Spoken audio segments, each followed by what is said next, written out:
All right, welcome back. We now have Super Street Fighter 4 Arcade Edition version 2012 here at the Capcom Street Fighter 25th Anniversary Tournament in New York City. This is the big one, and I just tweeted the brackets. Yeah, I saw your complaints on Twitter. Where's the bracket, David? I got a few of those, and I just sent it out. So look at Ultra David. I just put the bracket out. Sorry, because I mentioned it. It's full of killers. Oh, you did? I mentioned it, yeah. When Matt was on here, I was like, he's going to be tweeting the bracket out. So that's true. So I think that's why everybody was harping on you for that. So. It is now out there and we are on the webs. And we're doing top 16. Yeah, and there's a huge list. We're starting out in losers, looks like. As you can see, it's PR Balrog versus Chris Hu, also in losers. Wow, who said PR Balrog the losers? I have no idea what happened before this. EMP Hero versus DMG Lionheart. Chris G versus Zeus. What? Chai Rithi versus Wolf Crone. That's losers bracket. Winners side. Who sent all these people Look, to I don't know, That's all right? crazy. Winners, Aqua Silk versus Henry Sen. FNext Kbrad versus HZY. Broken Tears Dominion versus EG Justin Wong. And EMP Santhrax versus TS Sabin. That's a legit ass major. Dude, look at the bottom half of that winner's bracket. Dominion, Justin, Santhrax, Sabin. That is the most evil. They showed me what the bracket was like in like the top 32 in that half of the bracket. That's why you see people like PR Rog, Chris G, Wolf Crone, etc. in Chirithi in losers bracket because that bottom half of the bracket was nuts. All right, here we go. EG's PR Rog, newly acquired. I think this is his first big tournament as an Evil Genius player. Well, SBO right? technically. Okay, yeah. I guess technically SBO, but this is his first big tournament as a. This is his first important tournament. All right, anyway, Chris, who I had heard switched away from Oni, but here he is with Oni. I'm glad to see that. Well, I saw him using Chun-Li at the last big two. Okay. But he would switch to Oni after he would lose like a first game or something. So I think he's just trying to learn Cammy. So yeah, he's definitely still an Oni player. That didn't work out too well. He got put in the corner and just harassed by EG Rog. Yeah, but you know what? Chris Hu also knows that you should not be picking Cammy against Balrog, especially one of PR Balrog's stature. He's going to have to control some space, but really what he wants to do is get in there and play his own mix-ups. And Rog not letting that happen so far. He's done a great job of controlling that mid-range space and forcing Chris Hu to back up. Here he is. Just getting that guaranteed stuff. No resets in there. And again, Chris Hu caught in the corner. He's got to make something happen. He has enough meter to try to make something happen. If he gets, you know, a normal in the right range here. Oh, that was too late. He's doing a much better job this round, though. He's staying close, and now he even has a slight life lead. And he has a full meter, so he's got lots of EX meters to burn. Oh, wow. PR Rog just getting in there. Oh, FADC so smart. Wow. Great reaction. He canceled that late. Oh, this could be big. He could have done more than that. That's it. Oh, wow. Oh, let's see. Gets away. Going back to a range where he's more comfortable zoning from. Oh, that's it right there. He got it. Just caught the turnaround punch. Yeah, great jump back timing on that. Not sure what Rog was going for at that point to do a turnaround punch. Ended up being his demise. Wow, carrot throws. Got him out of the EX rush, and he's going to be all the way in there now. This is exactly what Chris Hu wants. He has big damage, and he drops. Drops the combo. Very unfortunate, but he got back in there. Ultra, no, he's going to save it for a little bit later. Wow. Wow, going for focus with Rog. Oh, got him. Now he's going to do it. It's not going to do a huge amount of damage, but going to be enough. Give him the life lead. Nice, out of the air. I like that a lot.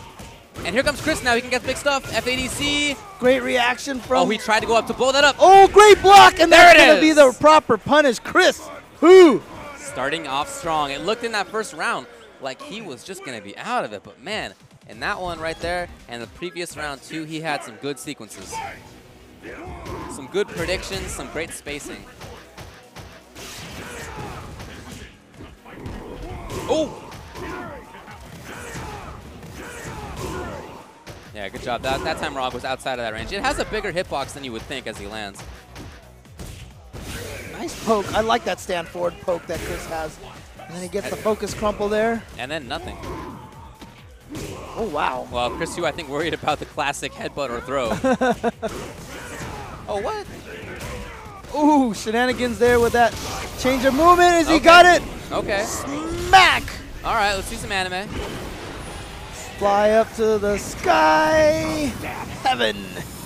Not dead yet. He's going to get something else. Can he get in there? He's got to No, be not careful quite. of a headbutt into Ultra. Oh, again, he went for it twice. Yeah, Chris, that's not what Rog wants. I think he wanted to FADC it or something.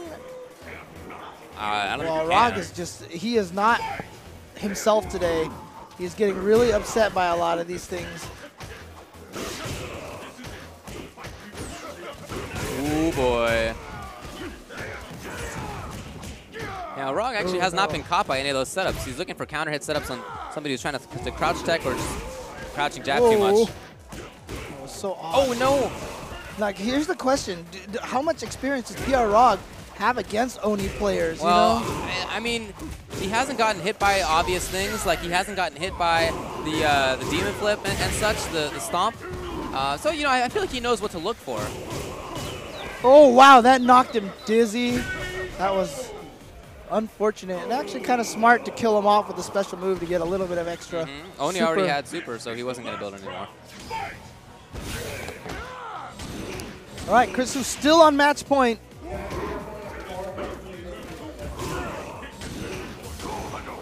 Spend some meter there. Yeah, I mean, that zoning game hasn't really been working out too well for Oni. It hasn't been that important for him. PR Rog has gotten around it. It's been when Oni has been up close, and he's been doing a lot more. No FADC. Oh, nice. Every other time he's managed to jab him out of that move right there. That stomp. Yep. And that time PR Rog knew he wasn't going to do anything. Ooh, trying to get out. I wonder if he even tried to air demon. That would have been hot. That would have been so sick. Oh, he chased him. Ooh, but he wasn't charged for the Ultra. He might have been able to get that there. Oh, that's huge. That might be gonna be it. That toward Fierce has so much recovery. Startup, active frames plus recovery, all those frames put together, you have a ton of time where you're very vulnerable. You see Chris Hu right there. Trying to regather himself. So it's 1-1. Yep.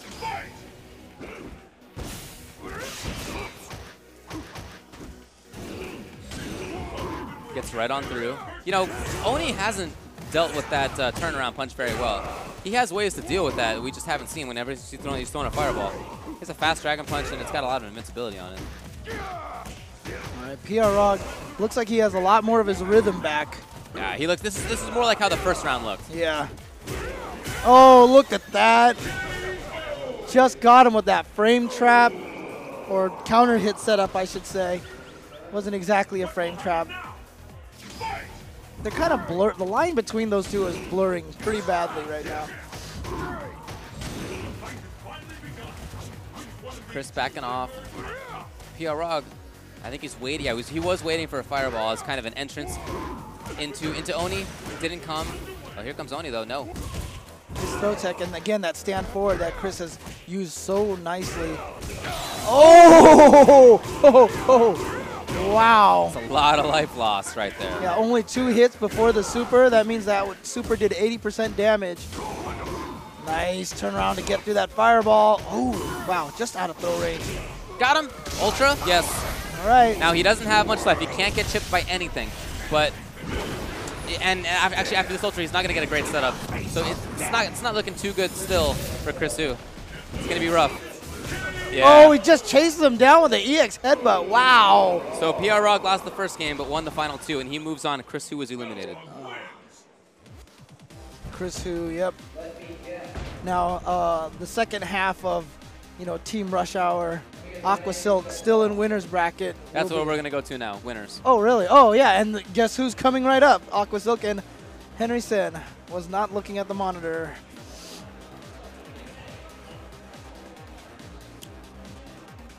I guess Henry Sen sent PR Rog to losers. That's according to Twitter. Thanks, Okay. Phoenix 3 Tiers. Okay. Gotcha. Yeah, so, it is a stacked bracket, absolutely. So no matter what, PR Rog was going to face one half of Team Rush Hour regardless. That's true. Yeah, but he has eliminated Chris Hu. In winner's side, we're going to do Aqua Silk versus Henry Sen. He of top 8 at EVO in 2010. in Super. Yes, in Super. It was 2010, yeah. He was one of 2 Hondas who made it in there. That was Mike Ross and Henry Sen. That's right. Henry Sen lost to Gamer B. He got mauled by Gamer B. Yeah, option select Gamer B. That's true. Safe jump option select Gamer B. And then I think Mike used a little bit of that information. He did, but look, I've played against Henry Sen a lot online, and that's not always tournament play.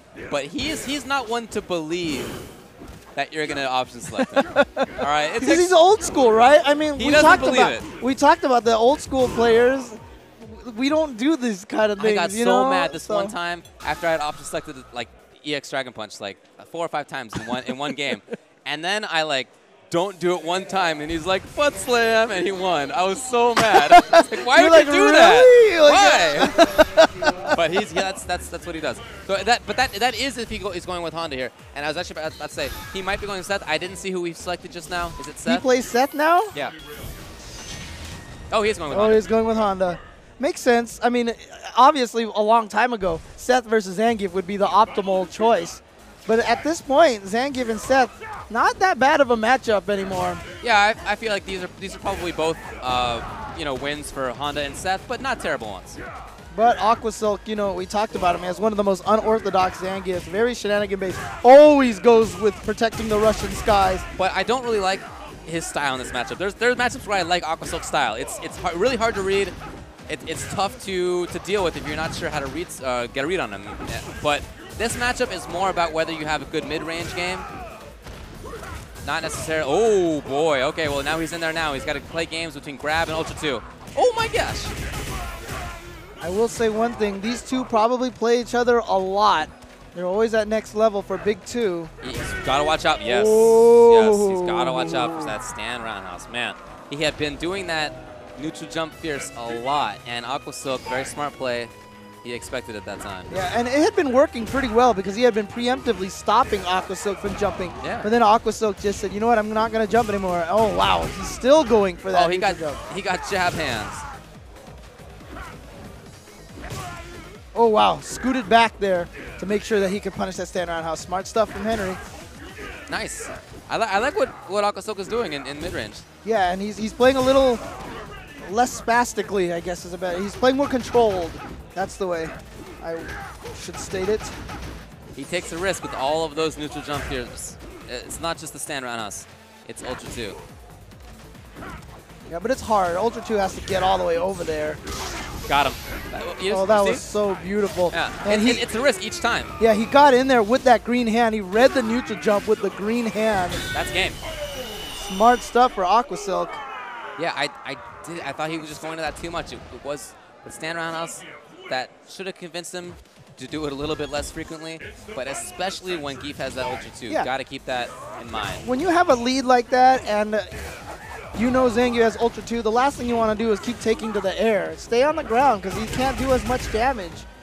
That's why it's the most scary when Zangief has a Super and Ultra 2 built up. Like I said, though, it's hard to dissuade Henry Sen from doing things. He takes a lot of convincing. Yeah, you can see he's still doing a lot of neutral jumps. He just has not stopped yet. And now there's the Ultra 2. Not gonna. Oh, wow, it does reach. Yeah, it's got great horizontal reach, I didn't think that was going to reach that time. Not going to lie. Wow. Oh, Sen is really losing himself this match. Well, now he can kind of go back to the game because no more, jump forward. The strange thing to me is that I feel like Honda does so well just on the ground in this matchup with crouching jab hands and toward roundhouse and stand fierce. I feel like that's really good against Geef, but he hasn't been bringing that out that much. He's really just been doing jumps. Nice. Jump forward directly into SPD. Wow. SPD. You can see another neutral jump.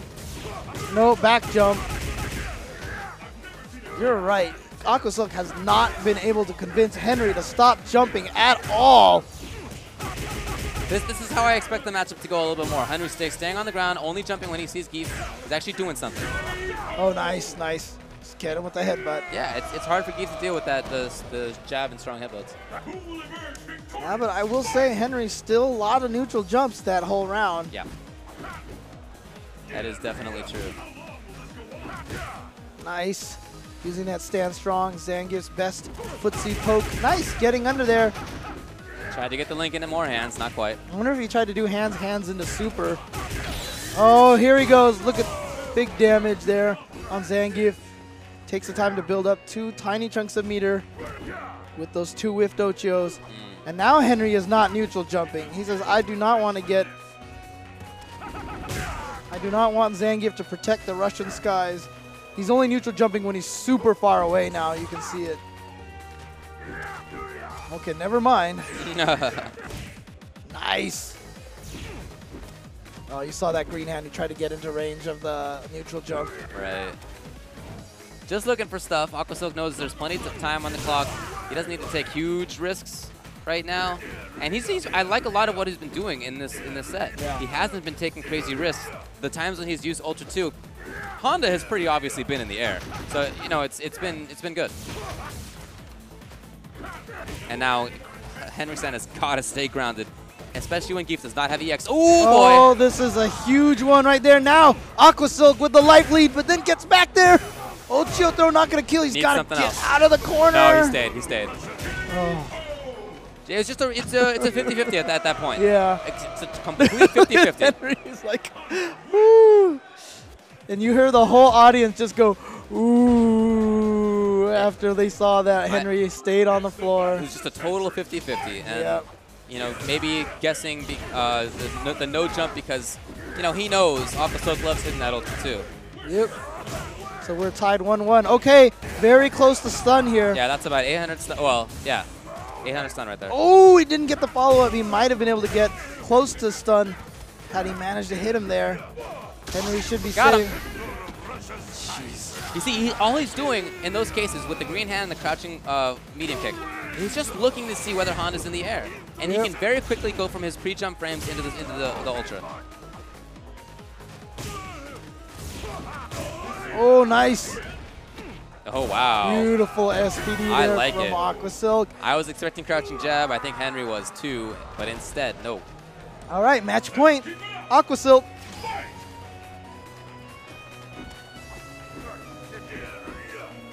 Yeah, Henry's really got to just figure out a way to stop taking to the air so much. You know, he puts himself in these strange situations. It's not just when he's jumping. He walks forward a little bit too much. You know, when Gief is at a range where jumping makes sense for him. I don't know. Nice. I like that a lot. Okay, here we go. Ultra. Oh! Don't do that neutral jump. EX. Building some more meter. That's it.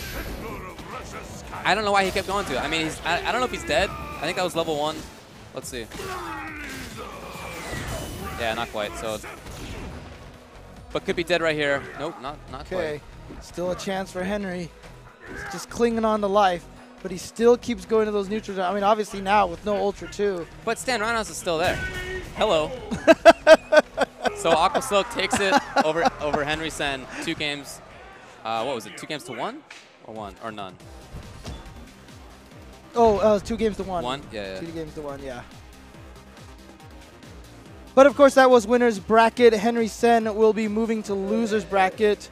He is going to be going up against the winner between Chai Rithi and Wolf Crone. Yeah. Chai Rithi and Wolf Crone have played each other a couple of times in tournaments. Chai Rithi has generally done very well against Wolf Crone. Playing that Cammy matchup versus Viper. Man, I really wish that Sen had stayed on the ground. I mean, I'm happy that Gief wins. I always like seeing Aqua Silk play.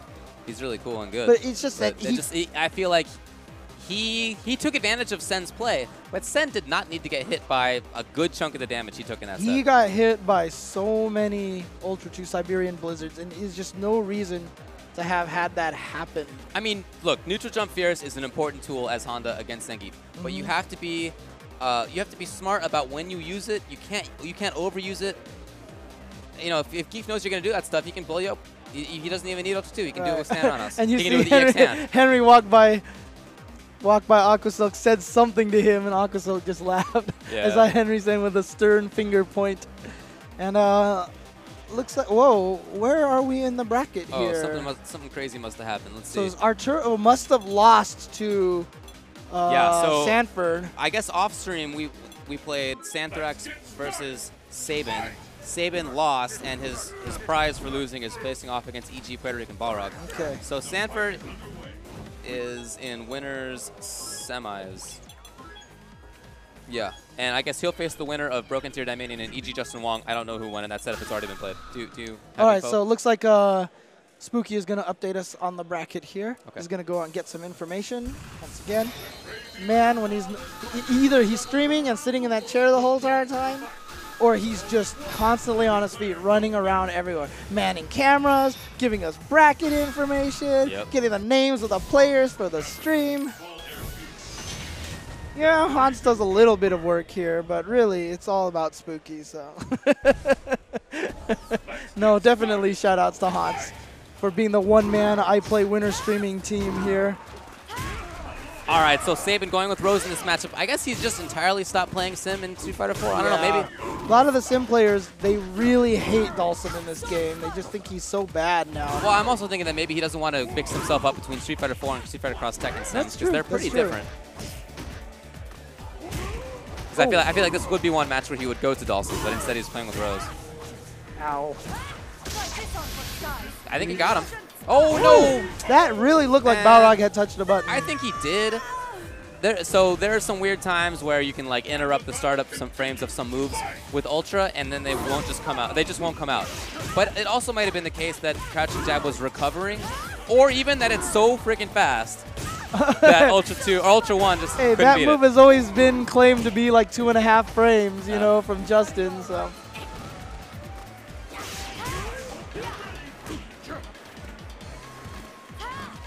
Oh man. Of course, Balrog has a chance to get in now. When Balrog's on the stage, then the door opens up and reveals Vega in the background. Wow, that was so risky to throw that fireball. Balrog actually had a dash forward on screen. Oh, I like it.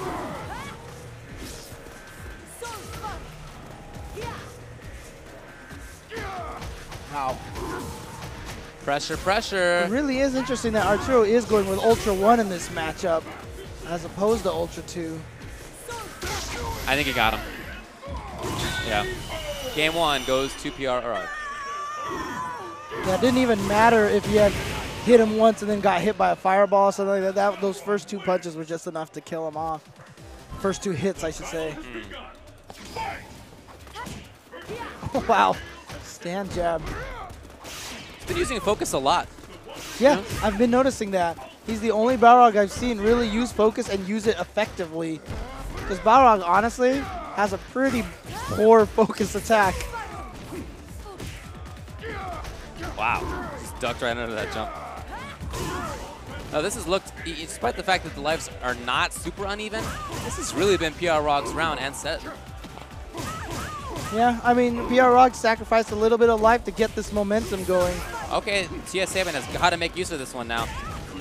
See, I don't know why he didn't go with Ultra 2. Oh, man. Maybe he's hoping to catch a dash punch. Maybe he's hoping to catch a jump, but he hasn't gotten either one.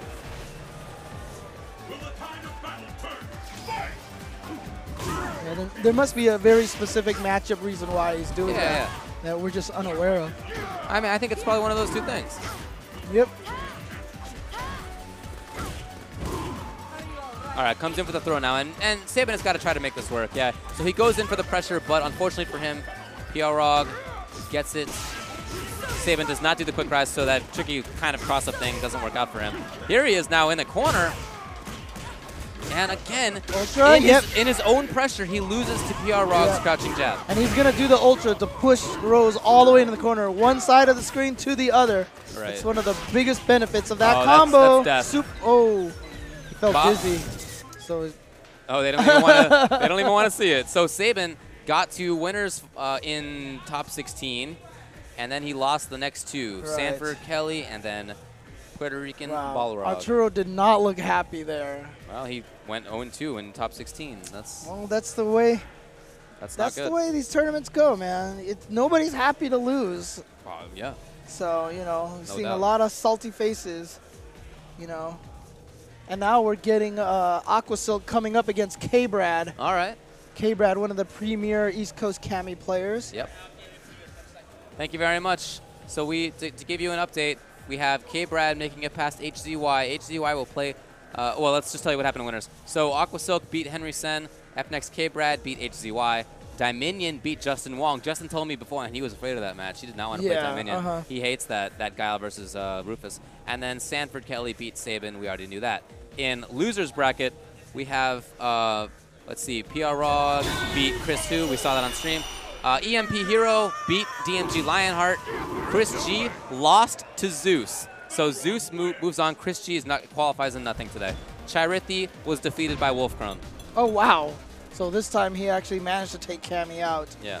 So remaining, we have Aqua Silk and Kbrad in winners. Dominion and Sanford also in winners. Remaining in losers, PR Rog, Justin Wong, Jiron, so Justin Wong's going to go against Zeus, Henry Sen, Wolfcrone. Yeah, so Justin Wong, so we saw Arturo of PR Rog. Justin's going up against Jiron.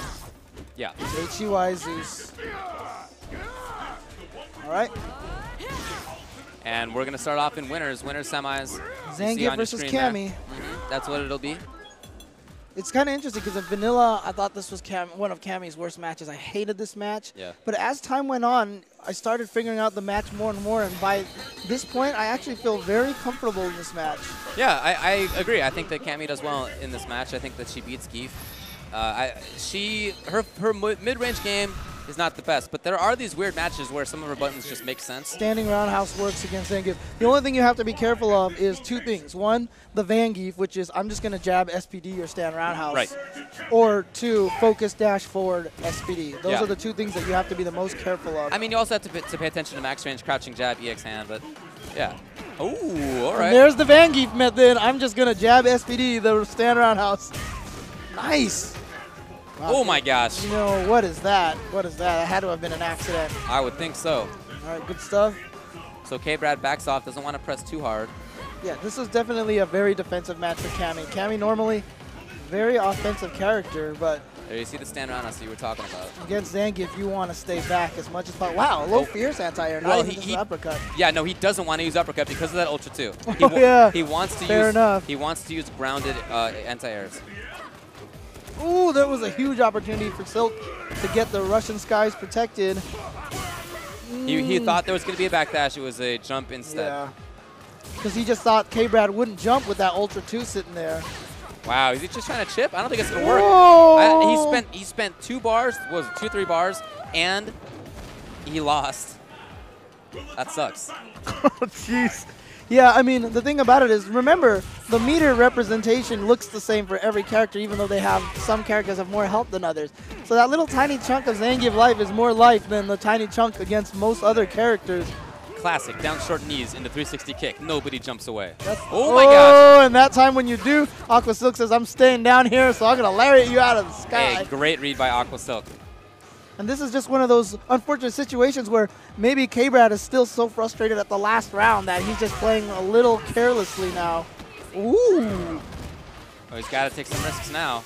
Oh, ow. So Geef, this is a match where I feel like Geef can play really good defense. If Cammy needs to make a comeback, Geef has no incentive to approach. He can just kind of hang out. Yeah. What's Cammy going to do? Chip him with, drill? Right. Like, no. Well, the scariest thing is the jump into EX dive. Because if you do the lariat timing on a regular jump attack, she gets big damage off of that. However, Aqua Silk is sitting on Ultra 2, so if he expects you to jump, you have to dive from the height of your jump, which means you're going to be up in the air for a while. So that nice Ultra read. 2. Nice read again. Aqua Silk is on the verge of taking this. Okay, there it is. Nice. Reversal time. I think that was just going for SPD. Autocorrect, uppercut. Oh, got him! She stuck out a button. He tried to get the stand short after the stand strong, and it would have killed. He didn't want to use the meter. He has to. That's okay. He's at match point. I'm wondering, did he mean to do that, or was he trying to protect the Russian skies and got it too early? I mean, okay, that does happen occasionally. Actually, I've heard tales that he has technology where he option selects that. I don't know. I don't know how that works. Yeah, see, me neither. I tried to think about it, and I couldn't figure it out. So I don't know if that's true. Oh, nice punish from Kbrad. FNEX Kbrad. Wow, stand strong. Ooh, boy. He was just guessing. Not much penalty for that. Okay, good, smart stuff from Aqua Silk, grabbing from that range. Wow, from here I could hear yipes. Yeah. Ooh! Right, oh, no anti-air. Oh, good chase down. You need to be anti-airing Zangief. If you're not going to do that, he can get in on you all day. Wow. Kbrad did that EX dive kick just a little too high up. Zangief short, able to recover in time and block. Nice. Again, that standing roundhouse. Such a good tool. Great punish there. Oh, man, I really don't like that green. And he has a lead. There's no reason to squander it. Yep. Aqua Silk can play very careful, but he just wants to land that Ultra 2. Oh, my God, dude. Why is he using up all of his meter? Wow. Oh, and again, there's no... Super! Again, there was no anti-air. But it's just kind of an unnecessary situation. Aqua Silk has 1 bar meter and very little life, and I'm not sure why. The interesting thing of that jump roundhouse. I wonder if that was supposed to be EX hand anti-air, because that would have been the set. But he just walked forward instead. It's almost like he was inputting the Dragon Punch motion and got hit while doing it. Yeah, I mean, Zangief used up a lot of his resources, but Kbrad had to go into that super just to do that as well, so he has no resources either. That's true. But still, you have to feel good as Kbrad because you had no right to win that round. Basically, you end up taking that round, so he's got to feel good about himself. You know, it's funny. Just before that series where Aqua Silk cost himself, I was just going to say, you know, I liked a lot of what he was doing in footsies, in the mid-range. I thought he was playing defense okay, and then he just kind of gave it up. He lost patience. Yeah, he did. A lot of players do that when they're winning, which is why Justin is so good at turtling when he's down in life. Because he knows people just have that tendency. They get nervous, like, I got to finish him off. I don't want to play defense all day, you know, and then they take themselves out. Right. And now look at this, Kbrad on the verge of tying it up 1-1. Oh, no, uppercut. He wanted close fierce, came out with far fierce instead. Yeah, has he uppercutted to jump in? I don't know. I mean, I know that he's worried about Ultra 2, but he needs to have ground-based anti-airs. He had that in the first game. Yeah, I mean, Aqua Silk has basically shut down the entire uppercut option. That's it. Oh, no. Well, okay, he did win. Just not the way we were expecting. Right. He shut down the entire uppercut option just by picking Ultra 2. Yeah, but that is the power of that. And for sure. If Aqua Silk had jumped in and attacked every single time, at some point, Kbrad's got to get that uppercut out there and just say, you know what? Ultra me, go ahead, try it, you know what I mean? But otherwise, he just gave Aqua Silk about 10 free jump-ins that last game. Well, I mean, remember, in the first game, he did have those ground-based anti-airs. He had crouching fierce, and he had close fierce when he was closer in. But he just didn't do that in the second one. And if you're Cammy and you're so worried about that mix-up, just backdash and get back to a range that you can play. Yeah. If Geef comes in, and you backdash, you're still at a range that's pretty good for Cammy. Right. And it's not like he was so far into the corner that wasn't an option. But yeah, it's also it's unfortunate for Cammy that because a lot of characters can do EX uppercut and it'll beat Ultra 2. Not that many characters, but some can. Seth can, right? Seth definitely can. Dan maybe? Dan, Ryu, Ken. Right. Akuma. Yeah, it's just because they're invincible. They're pure invincibility, so they go through it. Cammy doesn't get that benefit with her EX uppercut, so that is unfortunate. Well, okay, so Aqua Silk moves into winners finals. Awesome job, job, dude. Okay, cool stuff. Awesome. Cool stuff. So I don't know like whether Diamond versus Sanford has been played off stream. I hope not. But dude, we'll find out. They better not play that off stream. I know, I hear that. I know, they'd better not play that off stream. So we'll find out. We won't be the only ones that's mad. I know, right? There's a bunch of people right now watching on the computers that are going to be mad about that one. Justin Wong versus Hero is a match. I'm not saying that we're going to have it. I'm just saying what we have coming up. Justin Wong versus Hero, Jaron. Then HZY versus Zeus. And then Henry Sen versus Wolfcrone. Nice. Okay. Viper versus Honda. One of those hotly contested matchups of who's better. Who has the advantage in that matchup? If you're a Honda player, you think Viper's better. If you're a Viper player, you think Honda's better. So that's true. That's true. Yep. Well, hopefully we'll get a matchup here soon. I hope that not everything is happening off stream. There's already been some good stuff, though. I'm happy that Aqua Silk has made it this far. Aside from that one kind of meltdown in that game, I thought he's been doing a lot of good stuff against both Henry Sen and then Kbrad. He had a lot of, I mean, he's a read-based player. Yes. And his jump-ins, he just knew that Kbrad was not going to bring out a Dragon Punch because, you're right, because of the threat of that Ultra 2. Yeah, I mean, totally right. I've seen Aqua Silk play a lot on Big 2 tournaments, and he has that tendency to be up with a sizable lead and then just kind of lose and then come back and win it. But that's not a fault of his. I think that's just really because he just really wants to land Ultra 2. I have seen rounds before where he's literally thrown away just so the next round he can land Ultra 2. I've seen it. I've seen it. But you know, he's made it that far, and I think that's cool. Hey, I think it's if you can get away with it and do as well as he does in tournaments, I would throw away rounds to get Ultra 2s as well. Well, unfortunately for him, the next character he's going to play is either a Guile or a Sagat, and I don't like either one of those, but hopefully he can keep it up. And yep, and they are not going to play it off stream. They are playing it right here. Santhrax, Sanford Kelly going against Dominion, Kevin Landon. Yeah. Two of the top players of Street Fighter 4 in the East Coast, and it's really been great because Sanford kind of disappeared for a little bit, and now he's back on the map. And in fact, when this tournament started, I honestly believe that Sanford Kelly was one of the favorites to win this tournament, well, at least to finish right top so two. Because Sanford, to be honest with you, the three people I would have picked were Justin, Dominion, and Sanford. Well, two of those just played, and now two of them are going to play again. Yeah, so. exactly. They're all in the same half of the bracket, which is very unfortunate. Yeah, that half was pretty crazy. So Broken Tears, Dominion is on the first player side. He goes with Guile, and Empire's Sanford Kelly, Santhrax, is going to be with Sagat. We've seen these players play many, many times. It's always really interesting to watch. Spacing is an extremely important part of this match. You see, Guile has these spots on screen that, you know, if you're thinking about a Guile player, you might want to think, oh, he wants to be across the screen, throwing sonic booms. But that's not the case, actually. He'd much rather be either across the screen or a little closer than, a little closer than that. Oh my gosh. Sanford is the man with the magic Kara uppercuts. You saw him trade with one sonic boom earlier. Well, these two guys know each other so well. They played so many times that things that in other, if this was Guile X versus Sagat Y, you wouldn't really see that as much. But because these two know each other so well, as humans, as people, you see things like that. Wow, and that was a super dominating round there from Kevin. Kevin doing very well there. Let's see if he can ride this momentum.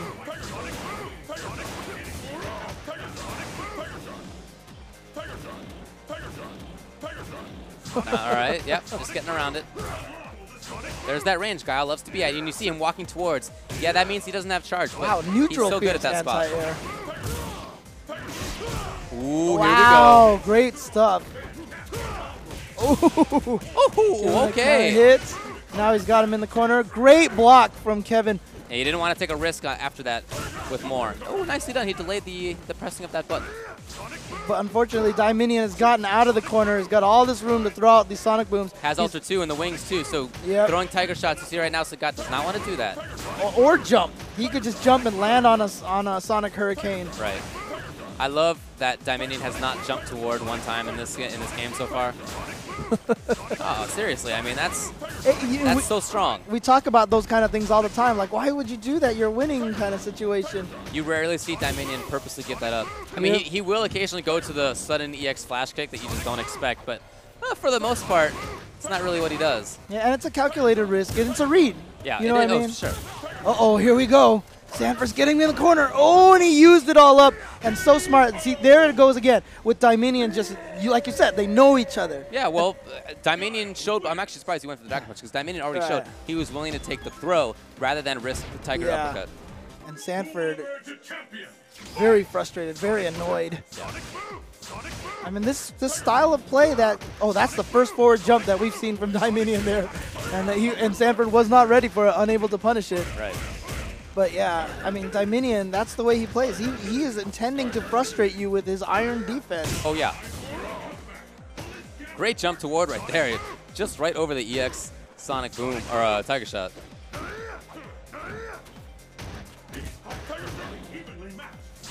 Sanford Kelly now threatening. He's got a very mobile Sagat. You know, it's not just the Kara uppercut. It's that he dashes a lot more than most Sagat players. And Sanford Kelly, another one of those players who bases his game on reads. There's just times where it just looks like all hope is lost, and then he just catches you with one of those Kara uppercuts. Oops, was that supposed to be an Ultra? I mean, he hit the wrong buttons. Maybe he thought he had the other Ultra, or maybe that's kick. I don't even remember what input that is. But Sanford still has a significant life lead, although plenty of time. 34 seconds is definitely enough for Guile to make this comeback. Oh, but we're not going to see it. Yep. Dominion got a little overzealous with those forward dashes. And that jump toward by Santos, like I was saying, he's pretty mobile Sagat, and he can get these reads on when to jump. And that's, it's like, it's just a smart play there. I mean, That's what you got to do. You got to get Dominion down in the life so that he has to come to you. But unfortunately, this is just not happening this round. Dominion is just going crazy. Nice block there by Sanford Kelly. And now Dominion has this kind of corner situation. Ooh, maybe not for long. He backs all the way off, and now Sanford X. Oh, yes! Oh, no flash kick. Didn't want to cancel it. Didn't want to take that risk. Could have also just, he didn't charge up fast enough or something. Right. It just didn't come out. And now he's got to be worried about this. Oh, did he get him in time? Yes, he did. Sanford Kelly, those are those reads I'm talking about. And he goes for the zoning. I thought for sure he would go up there and play some offense, but no, he wanted to maintain that separation. He's got half a round, so there's no hurries. He doesn't need to get in there. And Guile can't just do Sonic Boom Sonic. Oh, he did a quick stand. I like it. That quick stand might have killed him. There it is. Now it's match point for Dominion. Pull out all the stops. Fight. Sonic Boom. Ooh, finally. That overhead hit. We've seen Sanford just stand block that. Oh, actually, you see as he's walking backwards and he feels like he's in that overhead range. He will do kind of like an alternate guard almost. Nice anti-air. Yeah, put down on the ground. Just keeping him out. And now, see, after that first game where you said he never jumped forward, now he can read the rhythm of the Tiger shots, and he has jumped over like 3 of them in a row, and Dominion is going to take it. Very smart play. And you just, I looked over there as soon as Dominion won. You saw Sanford there. Yeah. All he did was just close his eyes and dip his head. Yeah. And kind of, you could see him kind of breathe and nod like, okay, I got outplayed. And he turned and shook Kevin's hand there. But you can tell he's very disappointed. But you know what? He's still in loser's bracket. And speaking of loser's bracket, update to loser's bracket. Justin Wong played Empire Hero. Jerron Grayson and Justin Wong won that match. Okay. Zeus played against HZY. Okay. And Zeus won that match. Okay. And Wolf Krone and Henry Sen played each other, Yeah. and Wolf Krone won that match. Is that so? So in loser's bracket, we now have PR Rog versus Justin Wong, and on the other side of loser's bracket is Zeus versus Wolfcone, which I think we're going to see right now.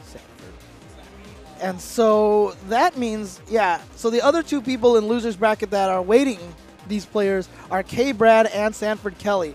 So Zeus or Krone, the winner of that match, goes on to fight Sanford. And the winner between Justin Wong and PR Balrog, 2 very good friends, will have to go face Kbrad. And I have heard before that PR Rog, you know, they're on the same team now, too. So it's going to be EG versus EG. But I have heard that PR Rog has, you know, said that he does pretty well against Justin. Yeah? Maybe almost Justin's demon, maybe? Really? I don't know. We'll see. I know in Marvel he does very well against Justin Wong. All right. Well, we're not going to see that yet. We're going to see Zeus, Vega, Claw versus Wolfcrone wearing those headphones. And so you see in the background 4 people who are still in the tournament. Yes. PR Rog, Justin, Dominion, and Sanford Kelly all talking to each other. Of course, if you're wondering why Ricky Ortiz is not in the top 16, that is because he qualified already in Austin. So he didn't need to play this, so he's not in it. He couldn't play. Once you win a qualifier, or once you qualify, whether you're first or second in SF4 or cross second, or just first in third strike and ST, you cannot enter any more qualifiers. Your prize is that you are banned. Yeah, basically, until the grand finals are played in San Francisco. Yeah, but not only do you get those the prize money that you see, the $2,500, $1,500, we were just talking about it. You get the trip to San Francisco in December 8th. Matt was on here just earlier, mentioned the Taiwan qualifiers. There's going to be a Europe qualifier, going to be a Brazil qualifier, and there's one more Los Angeles qualifier coming up. So we are going to get some really, really crazy matches going there. So top 6 remaining are Aqua, Silk, and Dominion in winners finals. And in losers, PR Rog, Justin Wong, Zeus, Wolfcrone, Sanford, and Kbrad. And that is a Zangief, Guile, Balrog, Rufus, Vega, Viper, Cammy, and Sagat. So 8 different characters. This is the game. This game truly is pick who you want and go. This game is amazing. Go. I mean, the balance is amazing. I mean, that's why I want so many situations where someone like Lud or someone like Hung B get far with a character like Chun-Li and That's T-Hawk. why I was sad to see Lud switch away from Chun-Li yesterday. you know, he must feel like he just doesn't have enough of a chance in particular matchups. And I don't feel like there are that many characters who are like that, although certainly there's some matchups. That's not to say that all matchups are even. There are definitely some bad matchups in this game, but I feel like overall you can mostly compete. Yeah, so it's like it makes me so happy that Peru gets so far with Fuerte every single time. You know, showing that Fuerte is not even remotely a bad character. And you know, Peru doesn't even think he's a bad character. I was going to say, yeah, he's been saying the character's mid-tier for a long time. Yep. All right, so here we go. Vega versus Viper. Zeus, a player who's been really, I mean, it's a very appropriate that his, you know, team name is Loud, because this player has been making a lot of noise recently. A lot of people have been talking about him as one of the top players in the States now with his amazing Vega play. I mean, there's really good Big 2 representation here. And he is definitely one of those guys. I mean, look at this. Sanford, Zeus, Dominion, and Aqua Silk. That's Big 2. Those are the hometown guys. They're half of the remaining tops. Yeah, and Henry Sen was there as well. Yeah, we Empire Hyro was there. We had a few more. Right. Hero. So here comes Wolf Crone now, but Zeus, oh, he had some defense there. Looked like he might have backed off, and I think that might have been what Wolf Crone was expecting, but no. Wow. Just 2 successive low forward in the Thunder Knuckle. Oh, well, you know, Vega ran right into that big neutral jump roundhouse for Viper. That thing is huge. Yeah, I always compared it to Makoto neutral jump roundhouse in Third Strike. Oh, this is big. Gets the links, yes. That's pretty significant damage right there. Safe jump timing? Nope. Oh, no, he doesn't go for that. Oh! Accidentally threw up the claw. That is definitely not what he wanted to do. Yeah, he's trying to pick it up so badly when he was just standing on top of it. This is really unfortunate. Okay. Okay, he's not going to run back for it. He's just going to play it out. Nice blocking there. I mean, he definitely wants to get over there, but... Now he's lost the mask. Yeah. Nice jump back fierce. Oh, I like Wolfcrone trying to chase him down, and great job from Zeus to avoid him. Got it. Finally, he's got that extra range that has been hampering him, I think. He's gotten crouching medium kick, and that has not even tried for crouching strong. Oh, okay, here we chase go. the backdash down. No, again, no safe jump. He goes for the Kara throw instead. One more. One more. Oh, he's got it. Yeah, there it was. And very cautious play right beforehand. Crouching jab, block. Crouching jab, block. Just to make sure that Viper was not going to do anything. Yeah, and he convinced Wolfcrone that he wasn't going to do anything, and that's when he snuck in with that throw. I mean, we can see the play that Zeus has here. He is super careful with Vega. He is very calculating.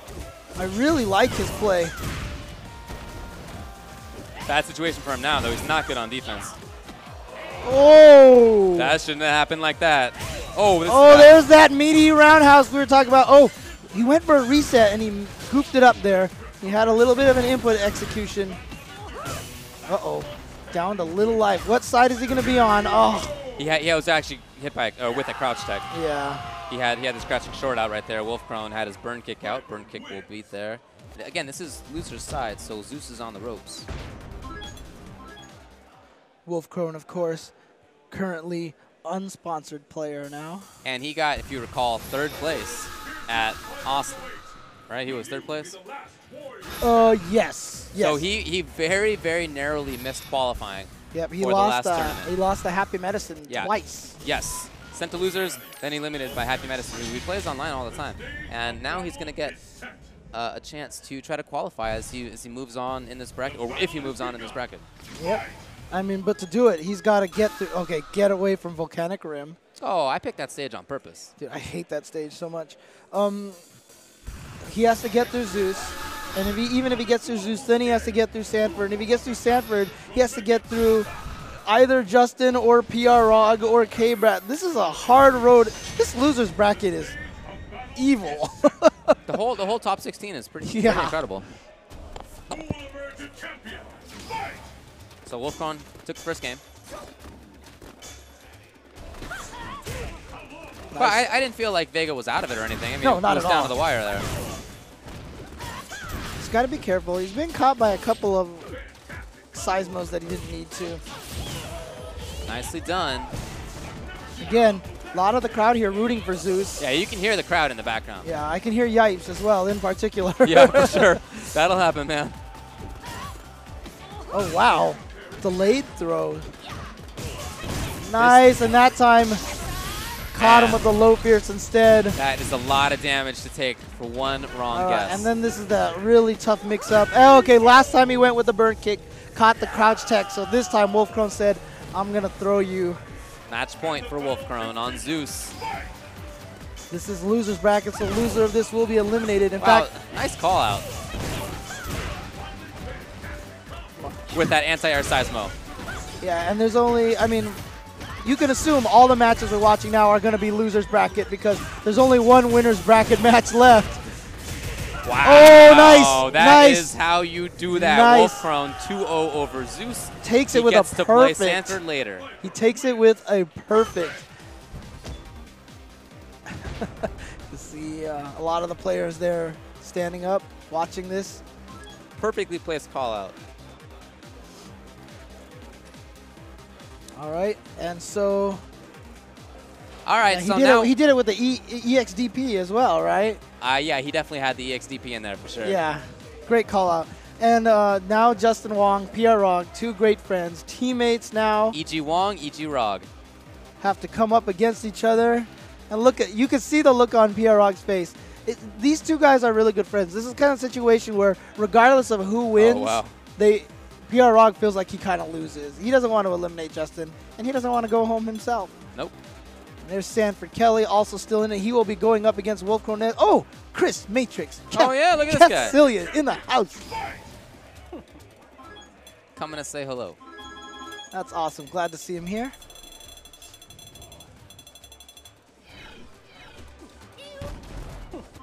Talking, of course, to IFC Yipes.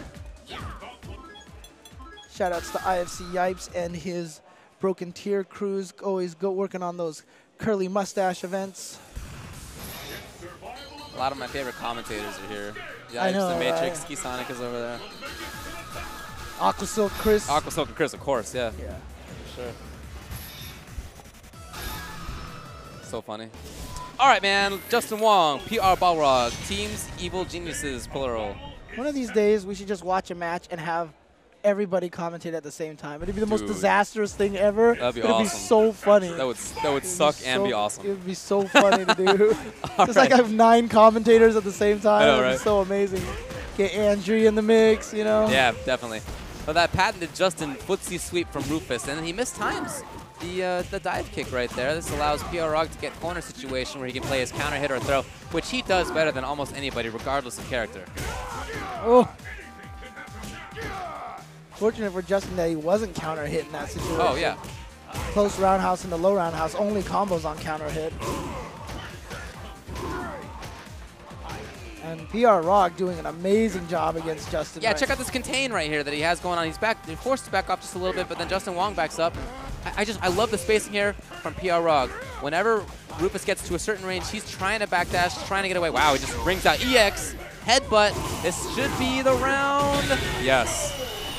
Like I said, PR Rog feels very confident against Justin. Pick up the pace. Fight!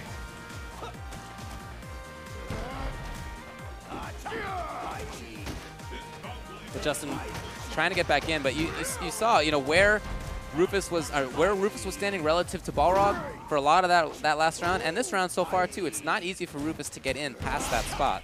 Ooh. PR Rog had forward dash, he would have been able to punish that low fierce. Like, Rog just has such good foot speed, and his air-to-airs are so strong. And it's, oh wow, crumple. Wow, reading those EX Messiahs every time. Didn't get the ender though. And now, oh, there's that air-to-air jump fierce, man. That is so strong. Justin really has to time things as a true meaty, it seems. Yeah, it's a underutilized anti-air. The person who uses it the most by far is Mike Ross. The jump back Honda fierce, yeah. Well, certain characters have godly jumping fierces. These are 2 of them. Oh, Justin Wong takes the risk. He's got to go for ultra. He does. He just waited an extra second to get PR Rog to twitch.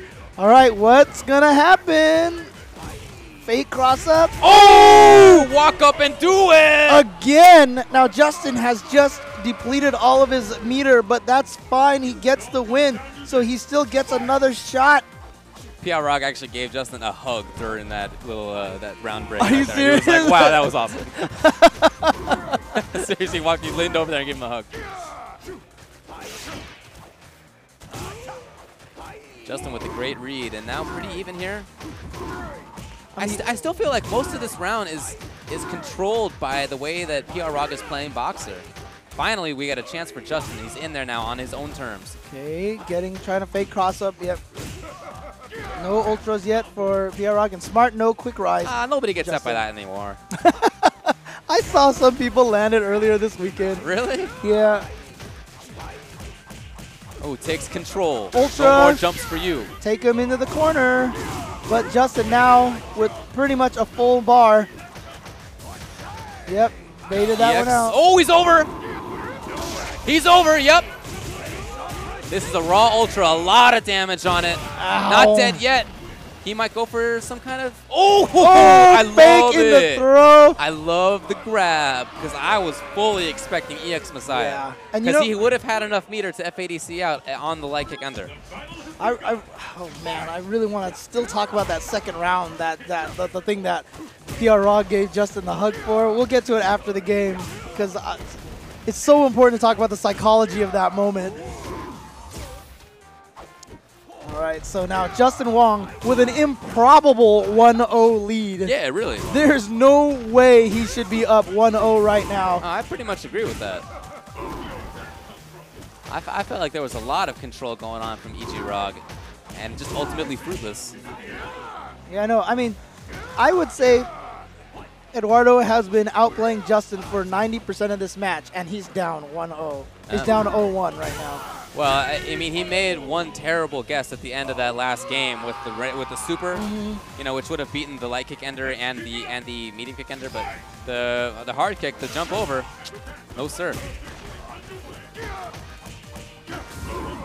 Ooh, this allows Justin to get things going here.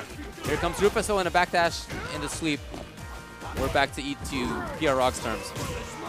Wow. Got him. Nice combo.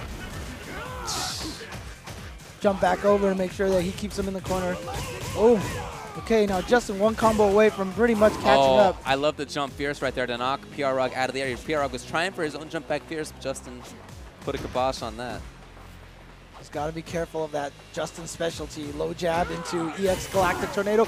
Ooh! Ooh! Yes. And now PR Rock tying it up 1-1. Technically speaking, like I said, PR Rock should have already eliminated Justin Wong. It's the battle of the century. Well, yeah. Let's see. It's been a good set, though. Oh, yeah. It's a crazy one. This is, you can see why these two are two of the best players in the country right now. Yeah. Yeah, Justin's done a good job of capitalizing on the relatively few opportunities that he's had. Whereas, ooh boy, PR Rock taking a big risk. But most of the set he has controlled. Yeah, sometimes when you try to dash out of that focus attack and an opponent jumps over you, it messes up your dash directions. I've seen that happen before, and then you just end up sitting there and whip a level 3 for no reason. Oh, didn't connect. Oh, right into the throw, and now it's almost death. Don't get hit by anything. And so, yeah, PR Rock just blocks until he has the gray life recovered. Yeah, and remember, he might be able to take a hit. Ooh, Justin would not have been able to chip him even with EX Messiah, because once you start chipping and there's only white damage left, it starts chipping at the white damage. It doesn't kill you. Justin Wong with the life lead. It's like he's trying to convince PR Rock to come to him. Well, like I said, Justin Wong, he's not going to be the kind of player who's going to make an ill-advised offensive move and get himself killed. Right. PR Rock knows he has plenty of time, but just, I think that was a dash forward, I guess. And that's so interesting because Justin read that offensive moment so well. Great call out from Justin Wong there. Yeah, yeah. And PR Rock does his DP out.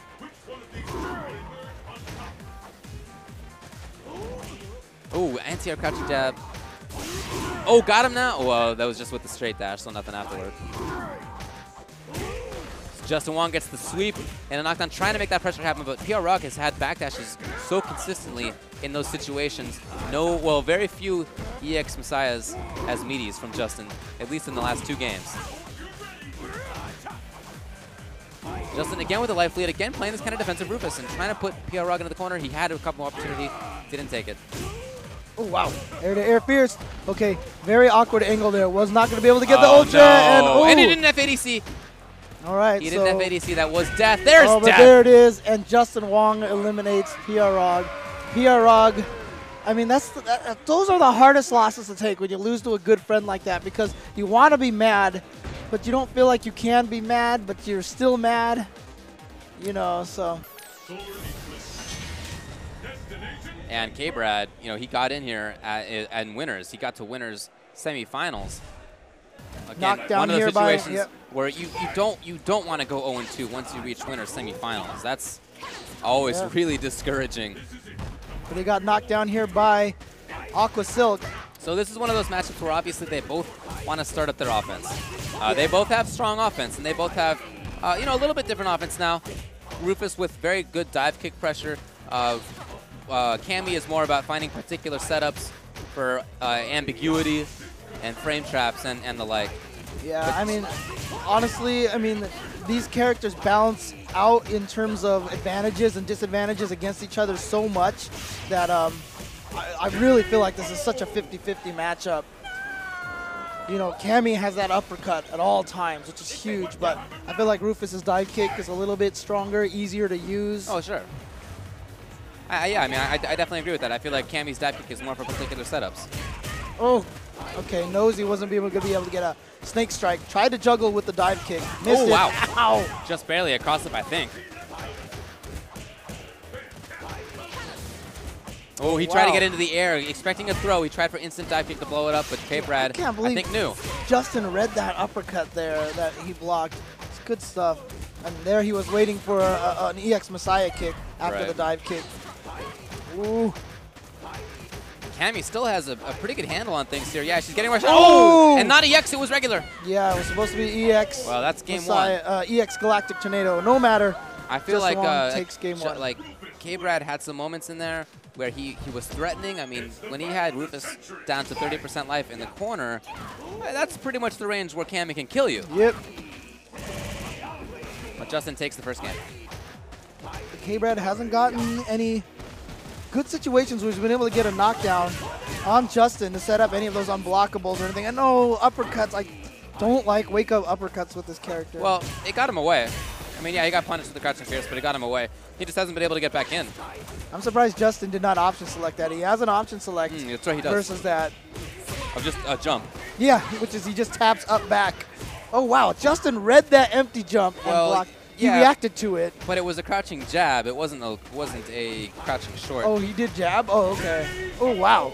Justin Wong has made this look good for himself. Kbrad is facing the prospect of going 0-2 once reaching That winner semis. Rufus overhead that no one ever remembers he has because you almost never see anybody use it.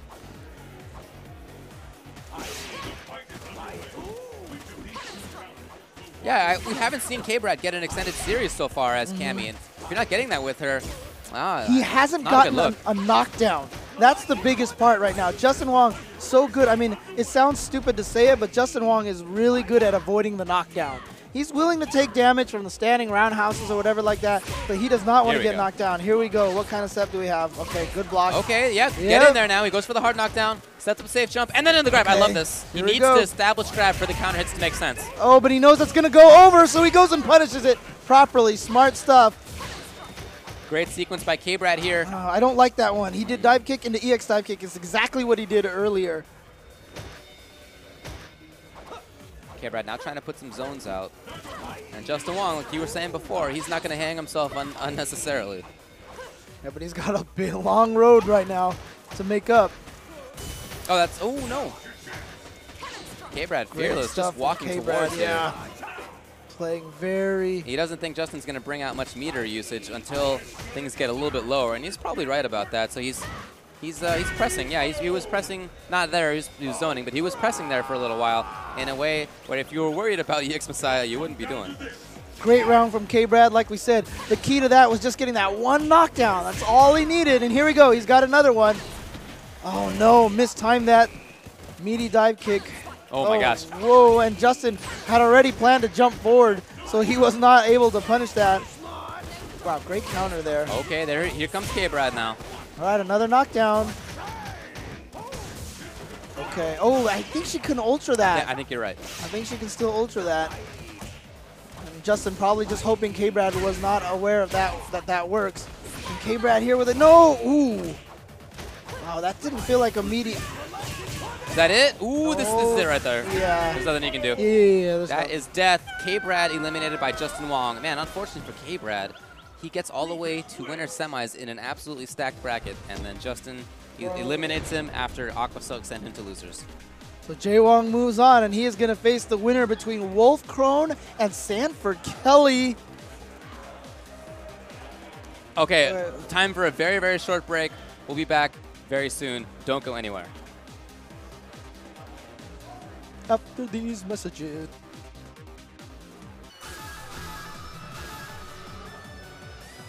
Welcome back, everybody, to the Street Fighter 25th Anniversary Tournament. We are underway in the top. Actually, we're down to the last 5 competitors here in Street Fighter 4. Aqua, Silk, and Dominion in winner's bracket. Justin Wong in loser's bracket. Awaiting the winner of this match that you see on screen right now. This is Wolf Crone versus Sanford Kelly. Yeah, and check out the body count that we've already had in this top 16. People like Zeus and Henry Sen and Hero and HZY, PR Rog, Arturo Sanchez, Lionheart, Chris G, Chai Rithi, Chris Hu. A lot of top guys already been knocked out here. Kbrad is tied for 5th place with somebody, but we got to find out who that's going to be. It's going to be one of these two here, Wolf Crone and Empire's Sanford Kelly. To even imagine that one of these guys can't make top 4. That's pretty crazy to me. Yeah, but again, the people who have not made it this far, and that's a whole list of people who are tournament winners. Yes, that's right. It's the battle of All right, Wolf Crone versus Sanford Kelly. Joshua Philpott going up against Empire Santhrax. Yeah, I know Sanford doesn't like this matchup. This is one he's specifically mentioned in the past as being really bad for him. He doesn't like playing against a Viper, specifically against Wolf Crone. I mean, yeah, so once she gets in, she can pretty much run trains on Sagat. He's got to do more kind of preemptive ways to stop her. He can't zone like normal with Tiger Shots. That's not what this is about. Wow, Whoa. where'd that hit? Where'd that hit? That did not look like it was going to cross up at all. I like it. The whole audience was just like, whoa. Yeah. Like you heard everybody just kind of have this collective, what the gasp. Yeah, so she gets in, I don't know about easily, but she can get in, better than a lot of characters can against Sagat. And once she's in, man, her stun and her damage output, it doesn't matter who you are. Everybody's worried about that. His 5-frame uppercut and the fatness of the body. He's got a lot of tricks. Nice, just using that burn kick to make sure she does not land. That's a way to start things off. Ooh, nice tech there by Sanford. Oh! Yeah, that's what I'm talking about. There are those ways that those do not make sense, but here he's going in for the Ultra. And what does he want afterward, offense or defense? Which way is he going to go? Defense. Defense, yeah. It's an interesting choice because against Viper, once she gets in, that's the scary part, but that should be able to take it for Sanford Kelly. Yeah. So he has tied it up 1-1 in this first game.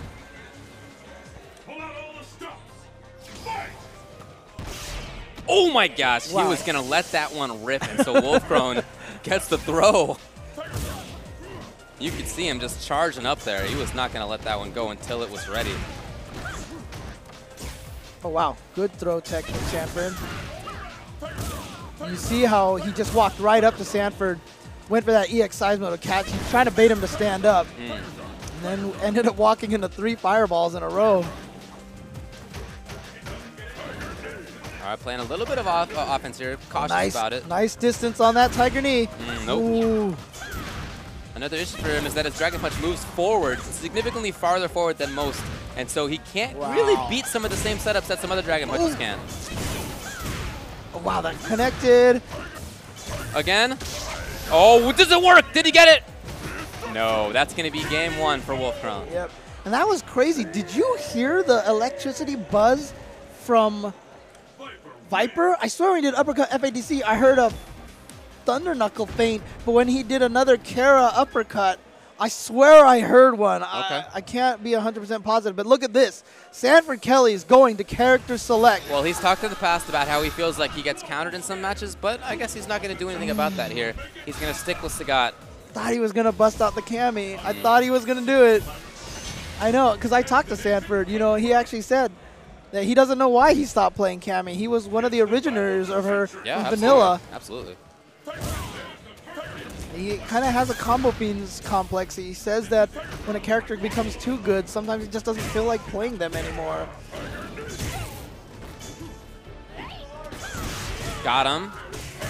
Not going to use the Ultra yet. He wants to save that for when it becomes more damaging and when he needs it a little bit more. Ooh, wow, way too far away. Maybe just a fake, though. There's that mix-up, getting that burn kick to land behind. Oh, yes, directly into the Ultra. That's smart. And that'll be round.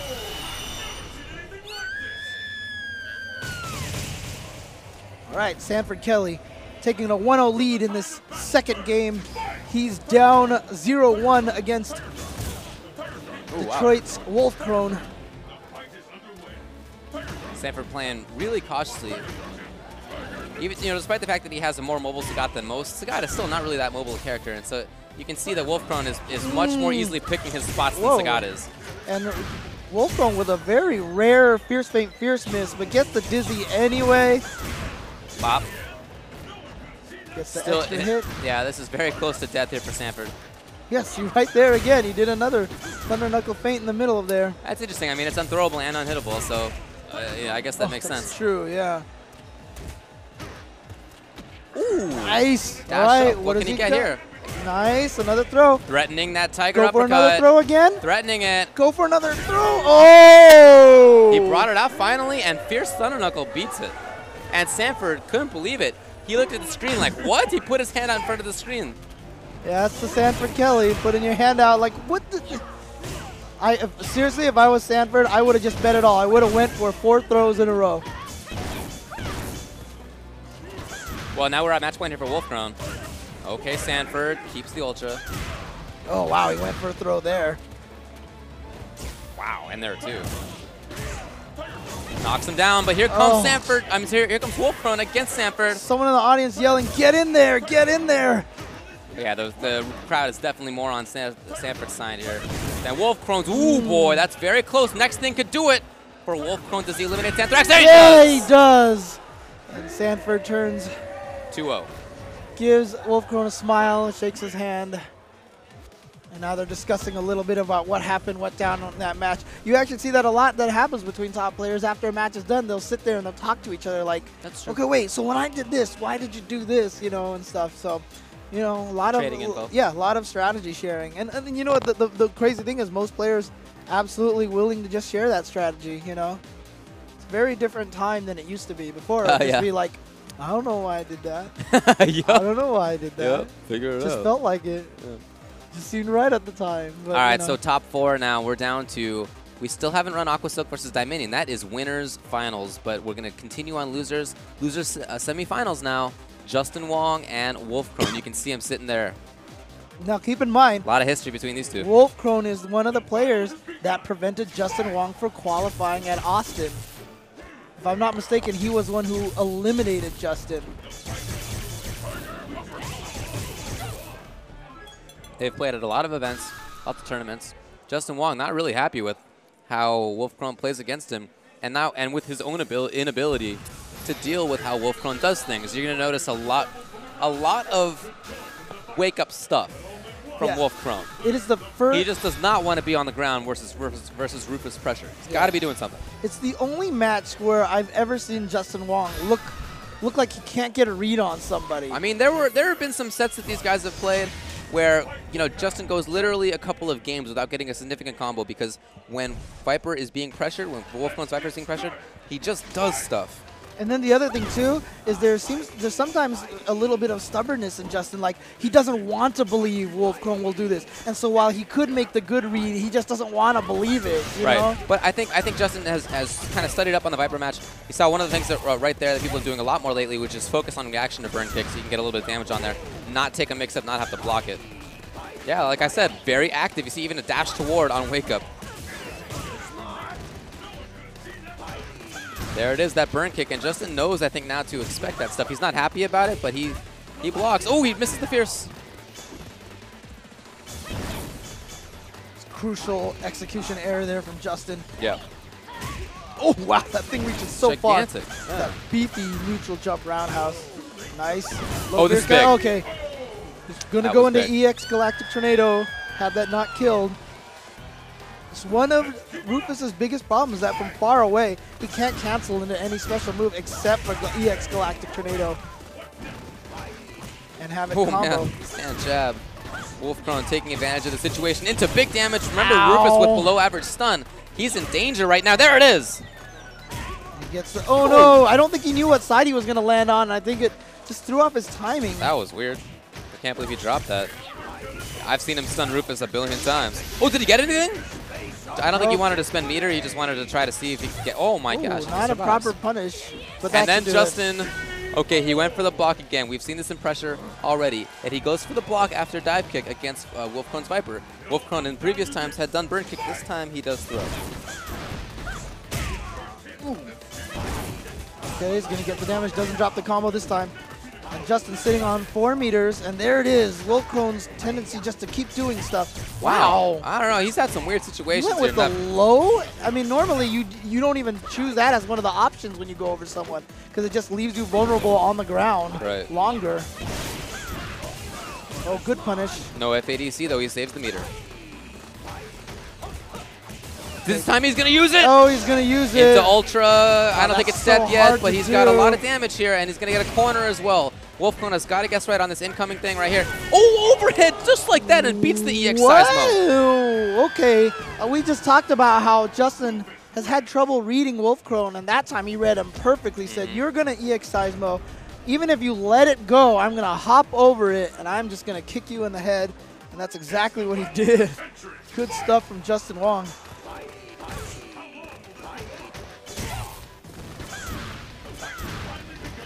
So Wolfcrone trying to start things off. He does. He's going in for it now.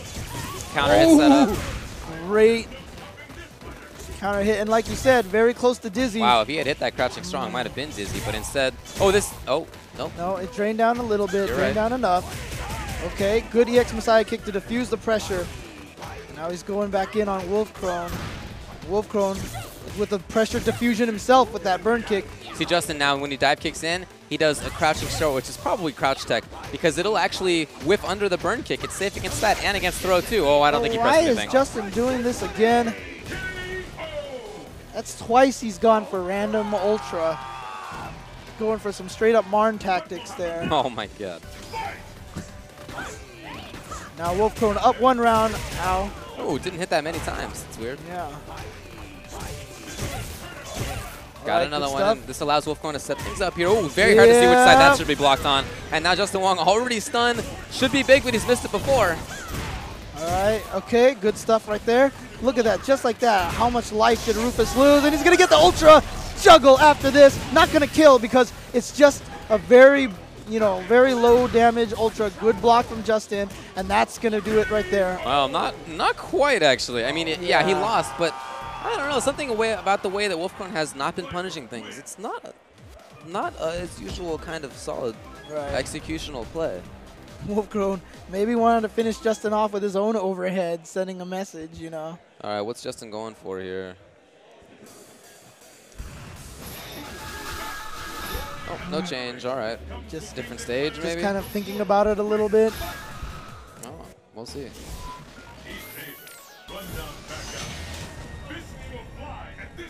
All right, last game between Justin Wong and Wolfcrone. This is to determine who is going to go into losers finals.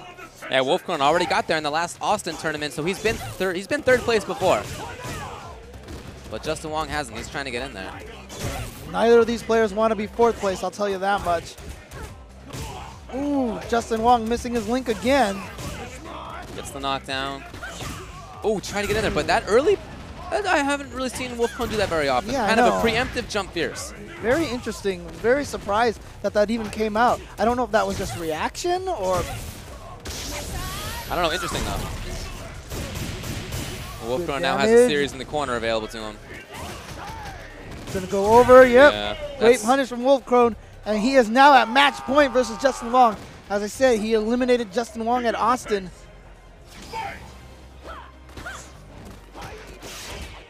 Again, that crouching short, which I believe is crouch tech. Man, 2 jump pierces like that. I don't know that I've seen him do that before, but okay. Gets thrown back.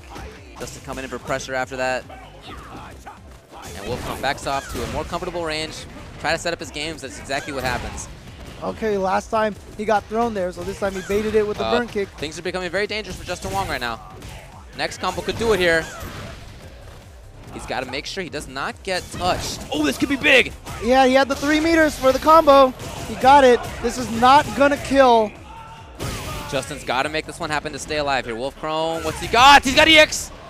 Not dead yet. What is it? Wow, lows, lows, lows. He was going for a chip and not quite enough. Maybe on a lower left character, but not on Rufus. And Justin just hoping that Wolfcrone would jump away, going for that crouching short series. And Justin knows he can't take any chip. He does not want to be in range for Seismo. He doesn't want to be in range for Thunder Knuckle. Oh my god! Oh, this is so dangerous. Oh my god. He's got him! Why 2 burn kicks in a row like that? Why? I don't know. Why would you do that? I don't know, but here we are now in the final round between Wolfcrone and Justin Wong to get into the losers finals. Oh, big damage. Oh, And he then, missed it. yeah. He missed the fierce feint fierce. Could have That been would have so been much big, worse for Justin. because that would have been so close to stun again. Yeah, Wolfcrone trying to make his way in. Playing some games up close if he can.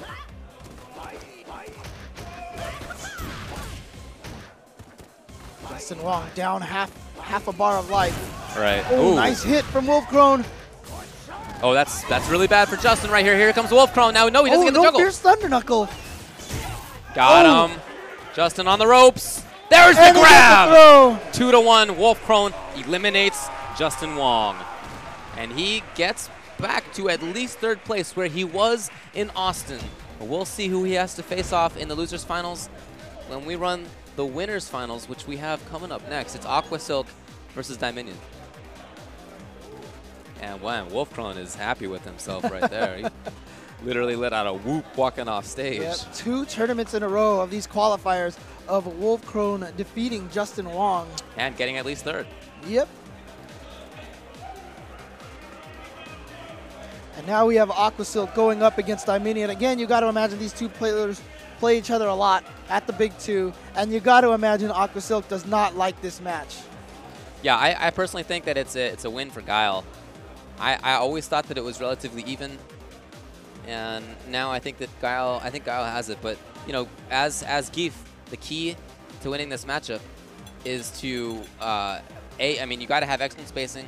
You got to be patient. You can't rush in all willy-nilly in this match. Right. And if you ever get a knockdown, capitalize, capitalize, capitalize. And you can see the frustration on the entirety of Team EG's faces over there on the side. Yep. And there is Keth Cillian. Yeah, yipes. Aqua Silk, man, awesome that he got here with Zangief. Having beaten Kbrad and Henry Sen here in the top 16 so far, now in his 3rd match, and Dominion's 3rd match as well. Dominion has beaten Sanford and Justin Wong in his half of the bracket in this top 16. Man, that bottom half of the bracket was really stacked.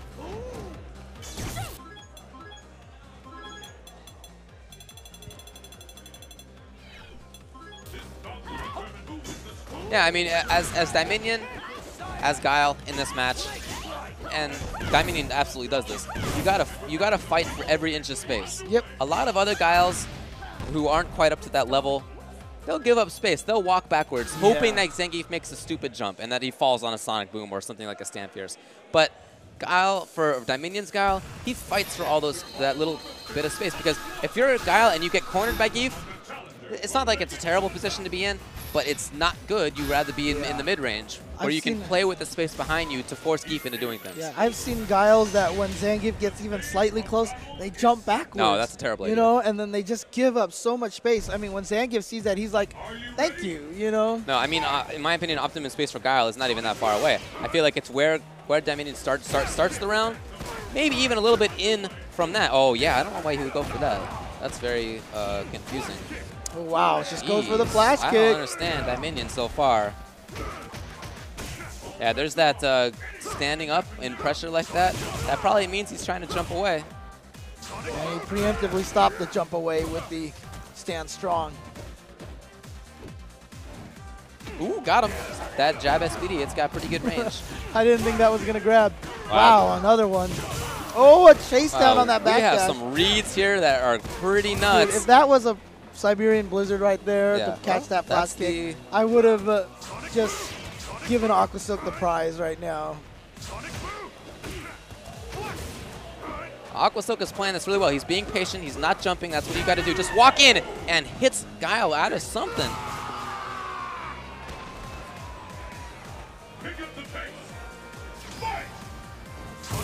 So he's looking for SPD again there on the opening. And when Geep is willing to give up that space like that as Guile, might as well take advantage of it. So now Guile has even more space behind him. And the more space behind him he has, the bigger a threat he is. Because he has more room to force Geep to do stuff in. Nice reactions there from Aqua Silk. But you know what? Aqua Silk has the life lead. Oh, that's bad. Yeah, when you see Zangief start running forward with that running bear grab, neutral jump, that's the best way to blow it up, because not only do you get him to whiff the throw, you get a big punish on it as well. Right. You can't just throw out Lariat from full screen. Guile can do stuff about it if he's expecting it, and I think he was there. Smart stuff by Aqua Silk to not bring it out. A good trade for Dominion on that jump, gives him the life lead, and he's got a... Dominion has walked back a lot, actually, in this match. Not necessarily walked back, but moved backwards.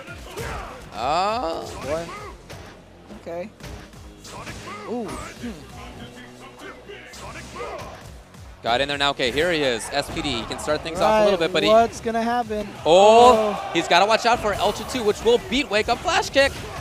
Oh, he was looking for back dash. Yeah. He overthought himself just a little bit. That can be difficult not to do as Geef sometimes, but good job to Dominion recognizing, or maybe even just guessing correctly. Yeah, just a nice block. Yeah. Very, like I said, very few players actually just block these days.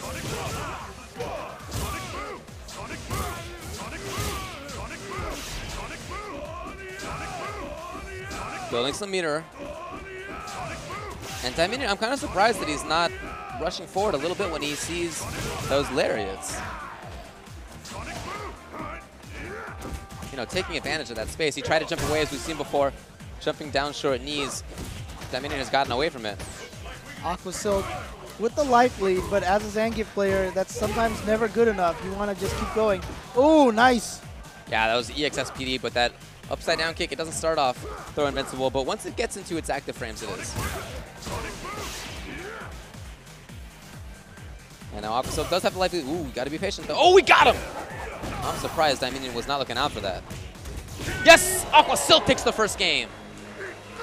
Aqua Silk trying to guarantee himself a trip to San Francisco. The winner of this will be guaranteed top 2 and guaranteed that trip to the World Finals on December 8th.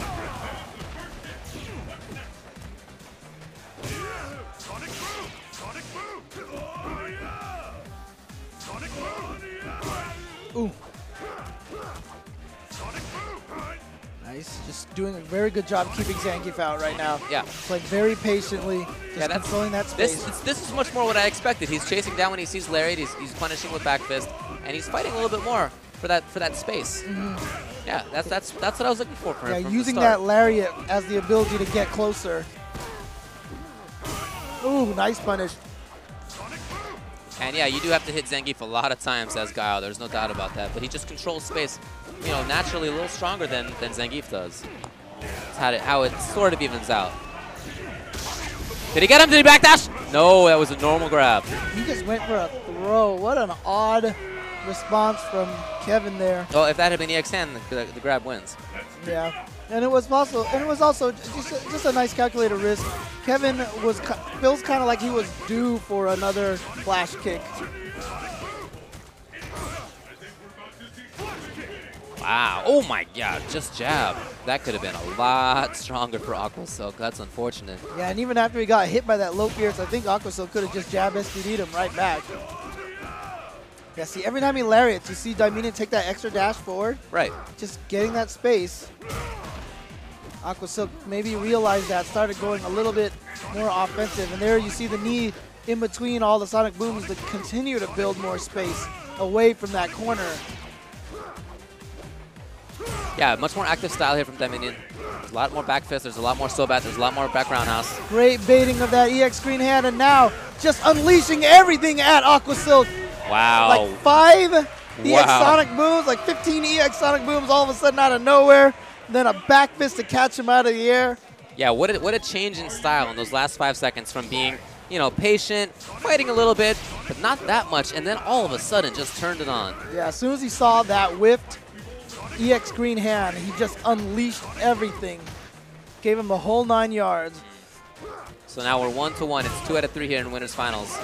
Which one of these guys will guarantee himself a space in the grand finals in December in this qualifying tournament?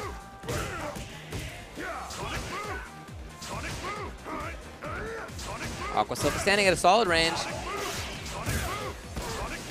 just outside of those Dominion pokes.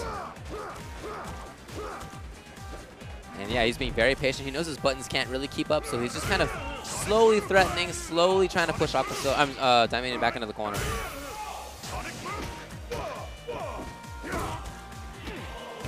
Oh, it's fierce. That's 250. I love that backdash right there, that focus backdash. That allowed him to get to a range that was, again, just outside of those Guile pokes. He'd rather be right next to Guile or just outside of those pokes. Those are his 2 places. Okay, looking for SPD again. Got him. Here he is. Ooh! Oh, we knew it! That should be death. That was death. Why didn't you set up the... If that had just been a cross-up splash kick lariat for the chip, that was all he needed right there. And he gave it up, and he literally stood up out of his chair and walked around in frustration in between rounds right there because he knows he gave it up. Even if he had done what he had intended there, he would have gotten the chip, which was just jab to green hand for the chip, and somehow he didn't get it. Oh man, very unfortunate there for Aqua Silk. Because of that round, Dominion is on match point.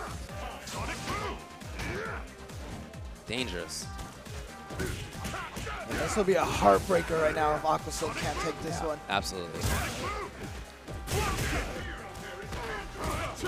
Nice. Oh, yeah.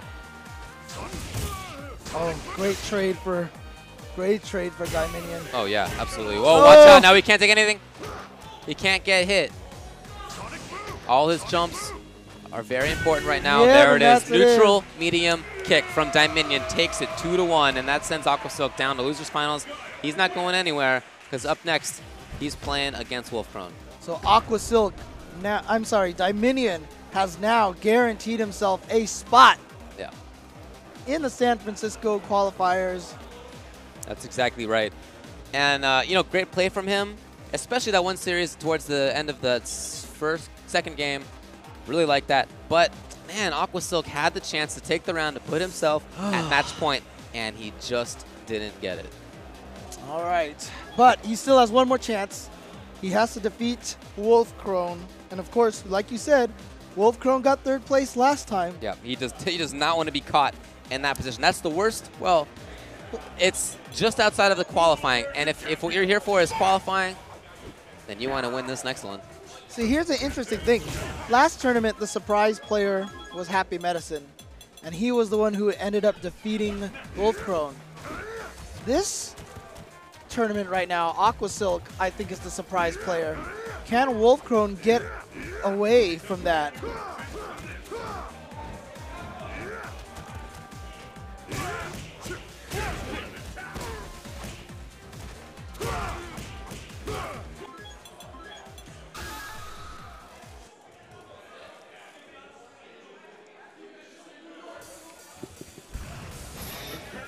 All right, so here we are in losers finals, Wolfkrone versus Aqua Silk. And Aqua Silk just put up a pretty good show against the matchup that's not great for him. Not like it's a terrible matchup either, the Guile matchup, but it's not one that he wins. And I feel the same way about this. It's not a terrible matchup, but I don't think it's one that he wins. I think that Wolfcrone, well, I think that Viper has the ability to be played as a zoning character and as a runaway character. And although you don't often see Viper players go to it, I do think that the character is made to have that kind of ability. I'm just wondering right now, how many Viper players do they have at Big 2? Who's their best Viper player? Not sure what the answer to that is, but... I'm not sure. I'm not sure, but so far, yeah, this is... You know, there was some weirdness at first, but this is more like how I expected to go with Aqua Silk, you know, being forced to try to get in. And yeah, his buttons are better than Viper, but her mobility is so much stronger, and her ability to zone with those Seismos. Yeah, the Seismos were really what give Zangief grief. The Seismo and the Seismo feint. Exactly. Exactly. Wow, and just like Very that. smart anti-air because that was not ultra doable. That's an extremely important consideration against Aqua Silk Zangief. Is your anti-air something that he can hit ultra 2 against? It's a constant barrage of those Thunder Knuckle feints.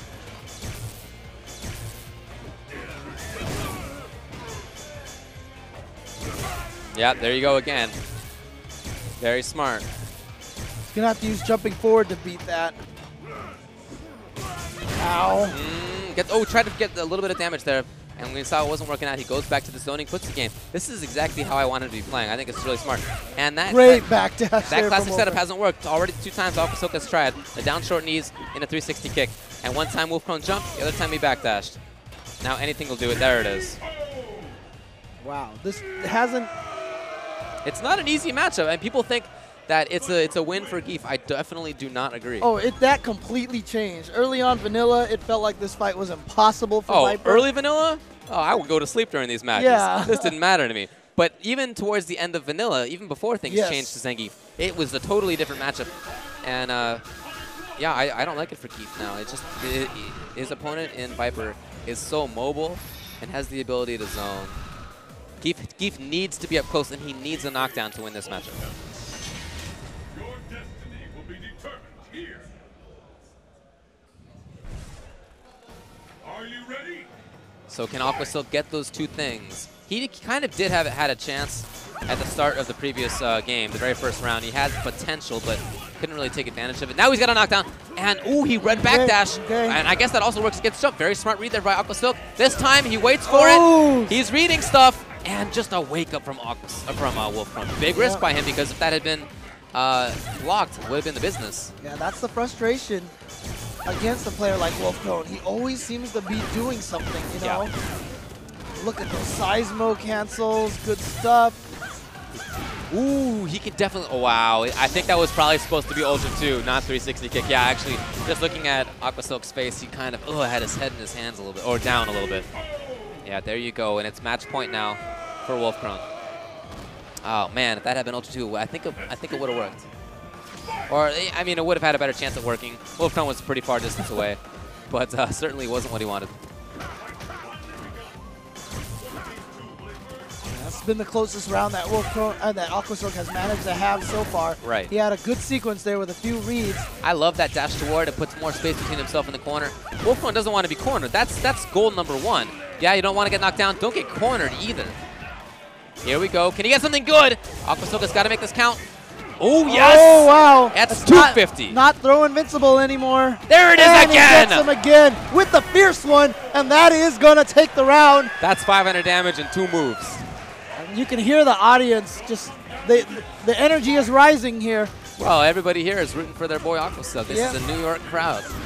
Yeah, Aqua Silk is hometown New York grown here. He's a big fan favorite, too. That commentary, he's a hilarious guy. He's a good Geef player. Something about Geef players and commentating. Ooh, took a risk there in the jump out. Nice FADC from Wolfcrone, but no more meter. Did he do it? No, this could be death. Yeah, that's it. Wolfcrone takes it over Aqua Silk. He bet everything and on that Wolfcrone, you see him, how happy he is. He has qualified for the tournament. All right, Aqua Silk wins. Aqua Silk wins? I stand by that. I stand by that. Dominion now versus Wolfcrone. They have both already qualified for the tournament in San Francisco. This is just to determine who gets 2,500 and who gets 1,500. That's right, because they both are going to get free trips to San Francisco for the grand finals already. But we need to suss out who's going to be first and second place. And we don't really know the format for the grand finals either. Maybe being first place will guarantee you, a matchup against somebody who is the second place finisher in another tournament. I don't know. This is just my guess. But that could be important, not just for money now and prestige now, but maybe for something later as well. We'll see. Alrighty. So it'll be Guile versus Viper, Dominion versus Wolfcrone. We've seen them play before.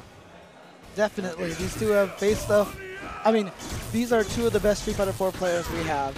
So they have run into each other in multiple tournaments. Yeah. So these two pretty familiar with each other. So it's going to be interesting to see how this goes. And we've seen it go both ways too. I mean, we've seen blow-ups on both sides. Wolfcrone has been playing pretty well today. He's had some executional issues from time to time, but I like a lot of the strategies that he's been using. Dominion going over to Guile.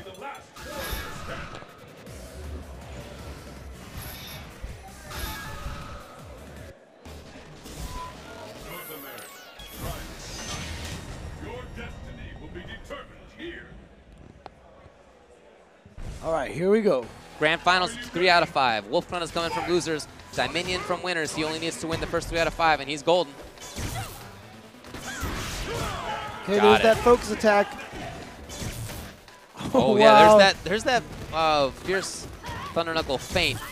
Yeah, it's so good because now she's throw invincible, hit invincible, so she's basically invincible for a few frames. Yeah. And then she just gets to cancel it. Nice reactions, or maybe prediction. No, this is big. And a throw into the corner could have been more damage, but I guess he just wanted positioning. Well, there's the positioning blown up. Oh, great chase down from Wolfcrone there. Get that EX Seismo, and he's going to get the Ultra, and bam! Man, I wonder if Dominion regrets just going for the throw in that situation instead of something like down toward roundhouse into flash kick, or I don't know, maybe just raw Ultra. I don't remember whether he had charge now. Looking for that right under Sonic Booms. Very important tool for Viper in this match. There you see. Nice link, low jab, low strong. Going for that frame trap. And then you see Dominion there expecting Wolfcrone to do one of those, I'm always going to do something moments. And right. Instead, Wolfcrone just blocked and backdashed. Right. And now he's in his Wolfcrone against Dominion. Oh, F80C toward, but he tried to just get out of the corner, tried to get some pressure going, and instead Wolfcrone is now in there. All right, got to be careful of that one burn kick that'll lead into an Ultra. Oh, That's why he got that throw. Thought he was going to go for a particular setup Got there. another throw. Dash, yes. Oh, nice blocking right there. Oh, that was such a huge opportunity. Nice. Ooh. Nice, just out of range. There it is, though. Just out of range again. Only that time for Dominion. Low forward just barely missed. And that was enough for Wolfcrone's EX Seismo to connect to give him that game. He is up 1-0 versus Dominion.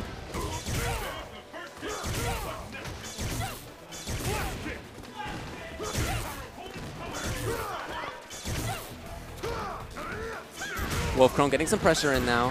I think he wanted to maintain the corner, but that's fine. There's that focus. When people see that burn kick now, they just press those 2 buttons. Oh, nice. Really? Got right under. He looked like he did the size. He looked at oh, yeah, I think you're right. Thunder Knuckle feint and then the jab Seismo. It's going to be round for Dominion, but yeah, I think you're right about that. That's really good if so. Yeah. Because it's so fast. It's not like EX Seismo used to be where there was this big old, I'm yellow, I'm doing something, heads up. This time, you just got to listen for it. Yep, I mean, when people first read that change, that the Fierce Thunder Knuckle was going to be throw invincible, this was the reaction from a lot of players. They were worried about the people who would become really good at Fierce Thunder Knuckle feints. That's exactly what's happened. Here's Wolfcrone using it. Oh, beautiful, but misses the combo afterwards. Oh, man, offensive guile. Here comes Dominion into the corner. Oh, yeah, they both thought the same thing. Oh, we waited until his opponent was on the other side. Oh, good jump out of the corner. He's got now, but Viper, of course, that character who just does so much damage. You're never safe with a life lead against him. Ooh, fierce thunder knuckle feints. He's got it!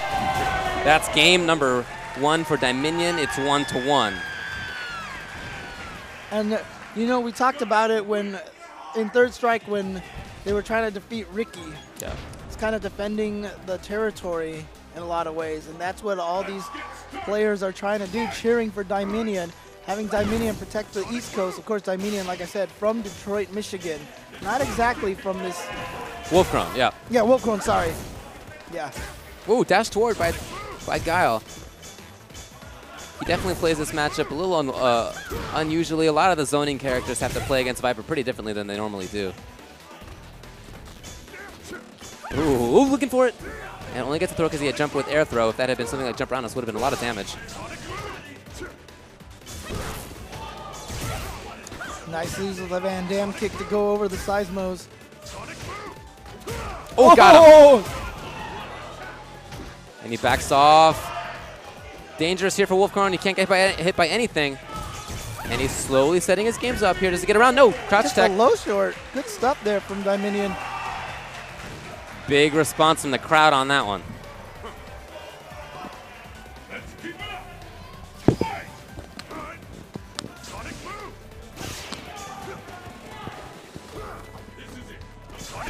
Ooh, nice timing there by Wolfcrone. He found the one time when there was a Sonic Boom by Guile. He found his own Seismo. He was in. He got the throw. He can set up ambiguity. No.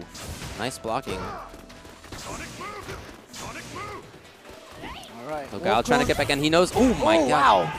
Tried to. Oh, again. And I guess he really does want that throw for the setups afterward, because a couple of times now when he's had a chance for something else, he hasn't taken it. Yes, this is big. Wow. And Dominion so far has been reading Wolfcrone pretty well. He has not gotten hit by 3 wake-up Thunder Knuckles. Wow, just jumps out. Nice from Wolfcrone. Ooh! And then he backs off looking for something like Fierce. Wow, that was a crazy cross-up. Oh, wow. Just throws him. It's going to do a meaty Sonic Hurricane. Gets some free chip in there.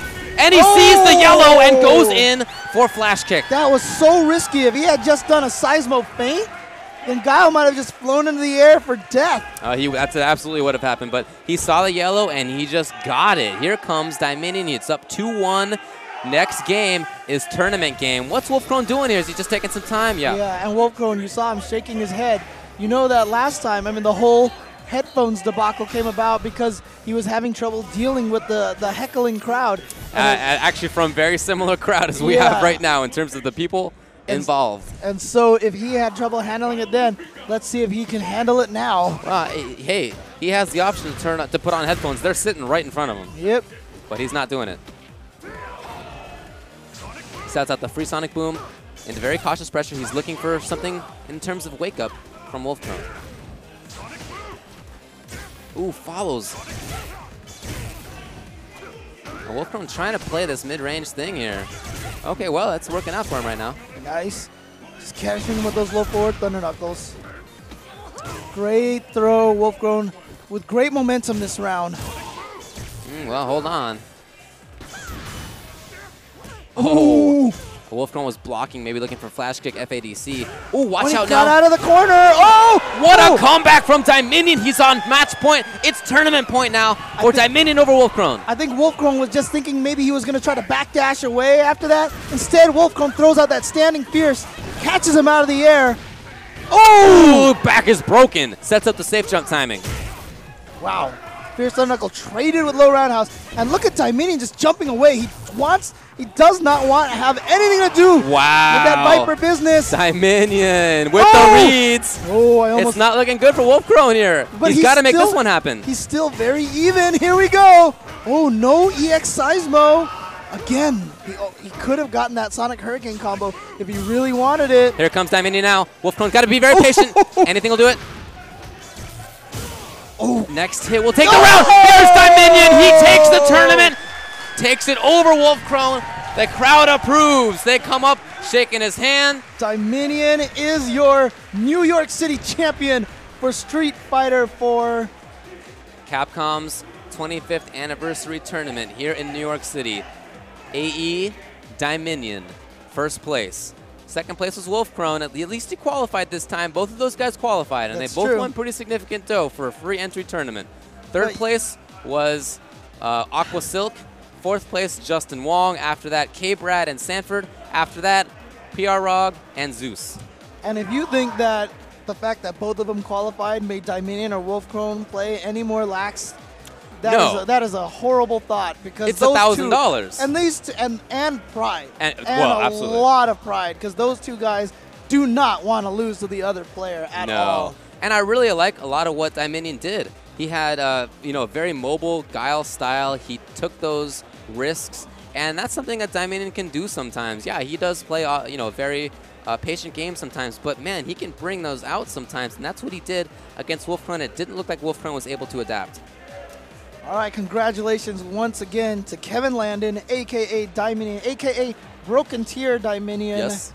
You heard his Broken Tier teammate Yipes cheering for him a lot big time. back there. Yeah, so Big time, actually. The whole crowd was cheering for Dominion, and that's what happened. Like we said, he's from New York City. He lives here. He plays here.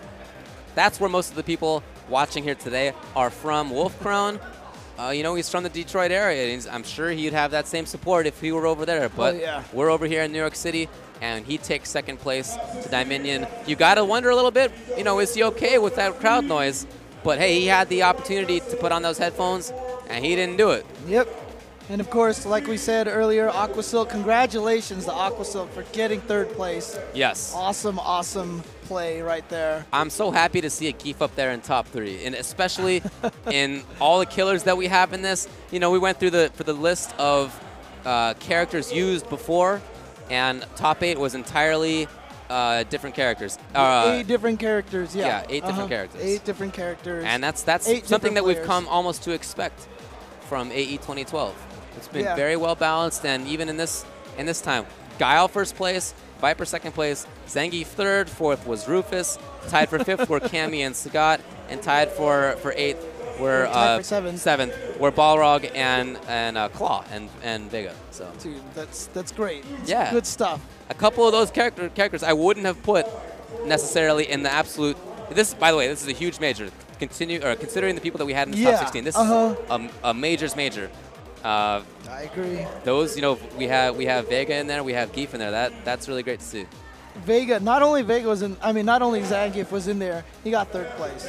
He got third place with the excellent play of Aqua Silk. Yep. So fun to watch him play. And if you recall, man, against Dominion, he had that round where he could have taken it. Yeah, He low kicked- jab in the green hand just didn't come out. We could be seeing something totally different, but that's not what happened. Dominion took it, and he wins the tournament. Congrats to him.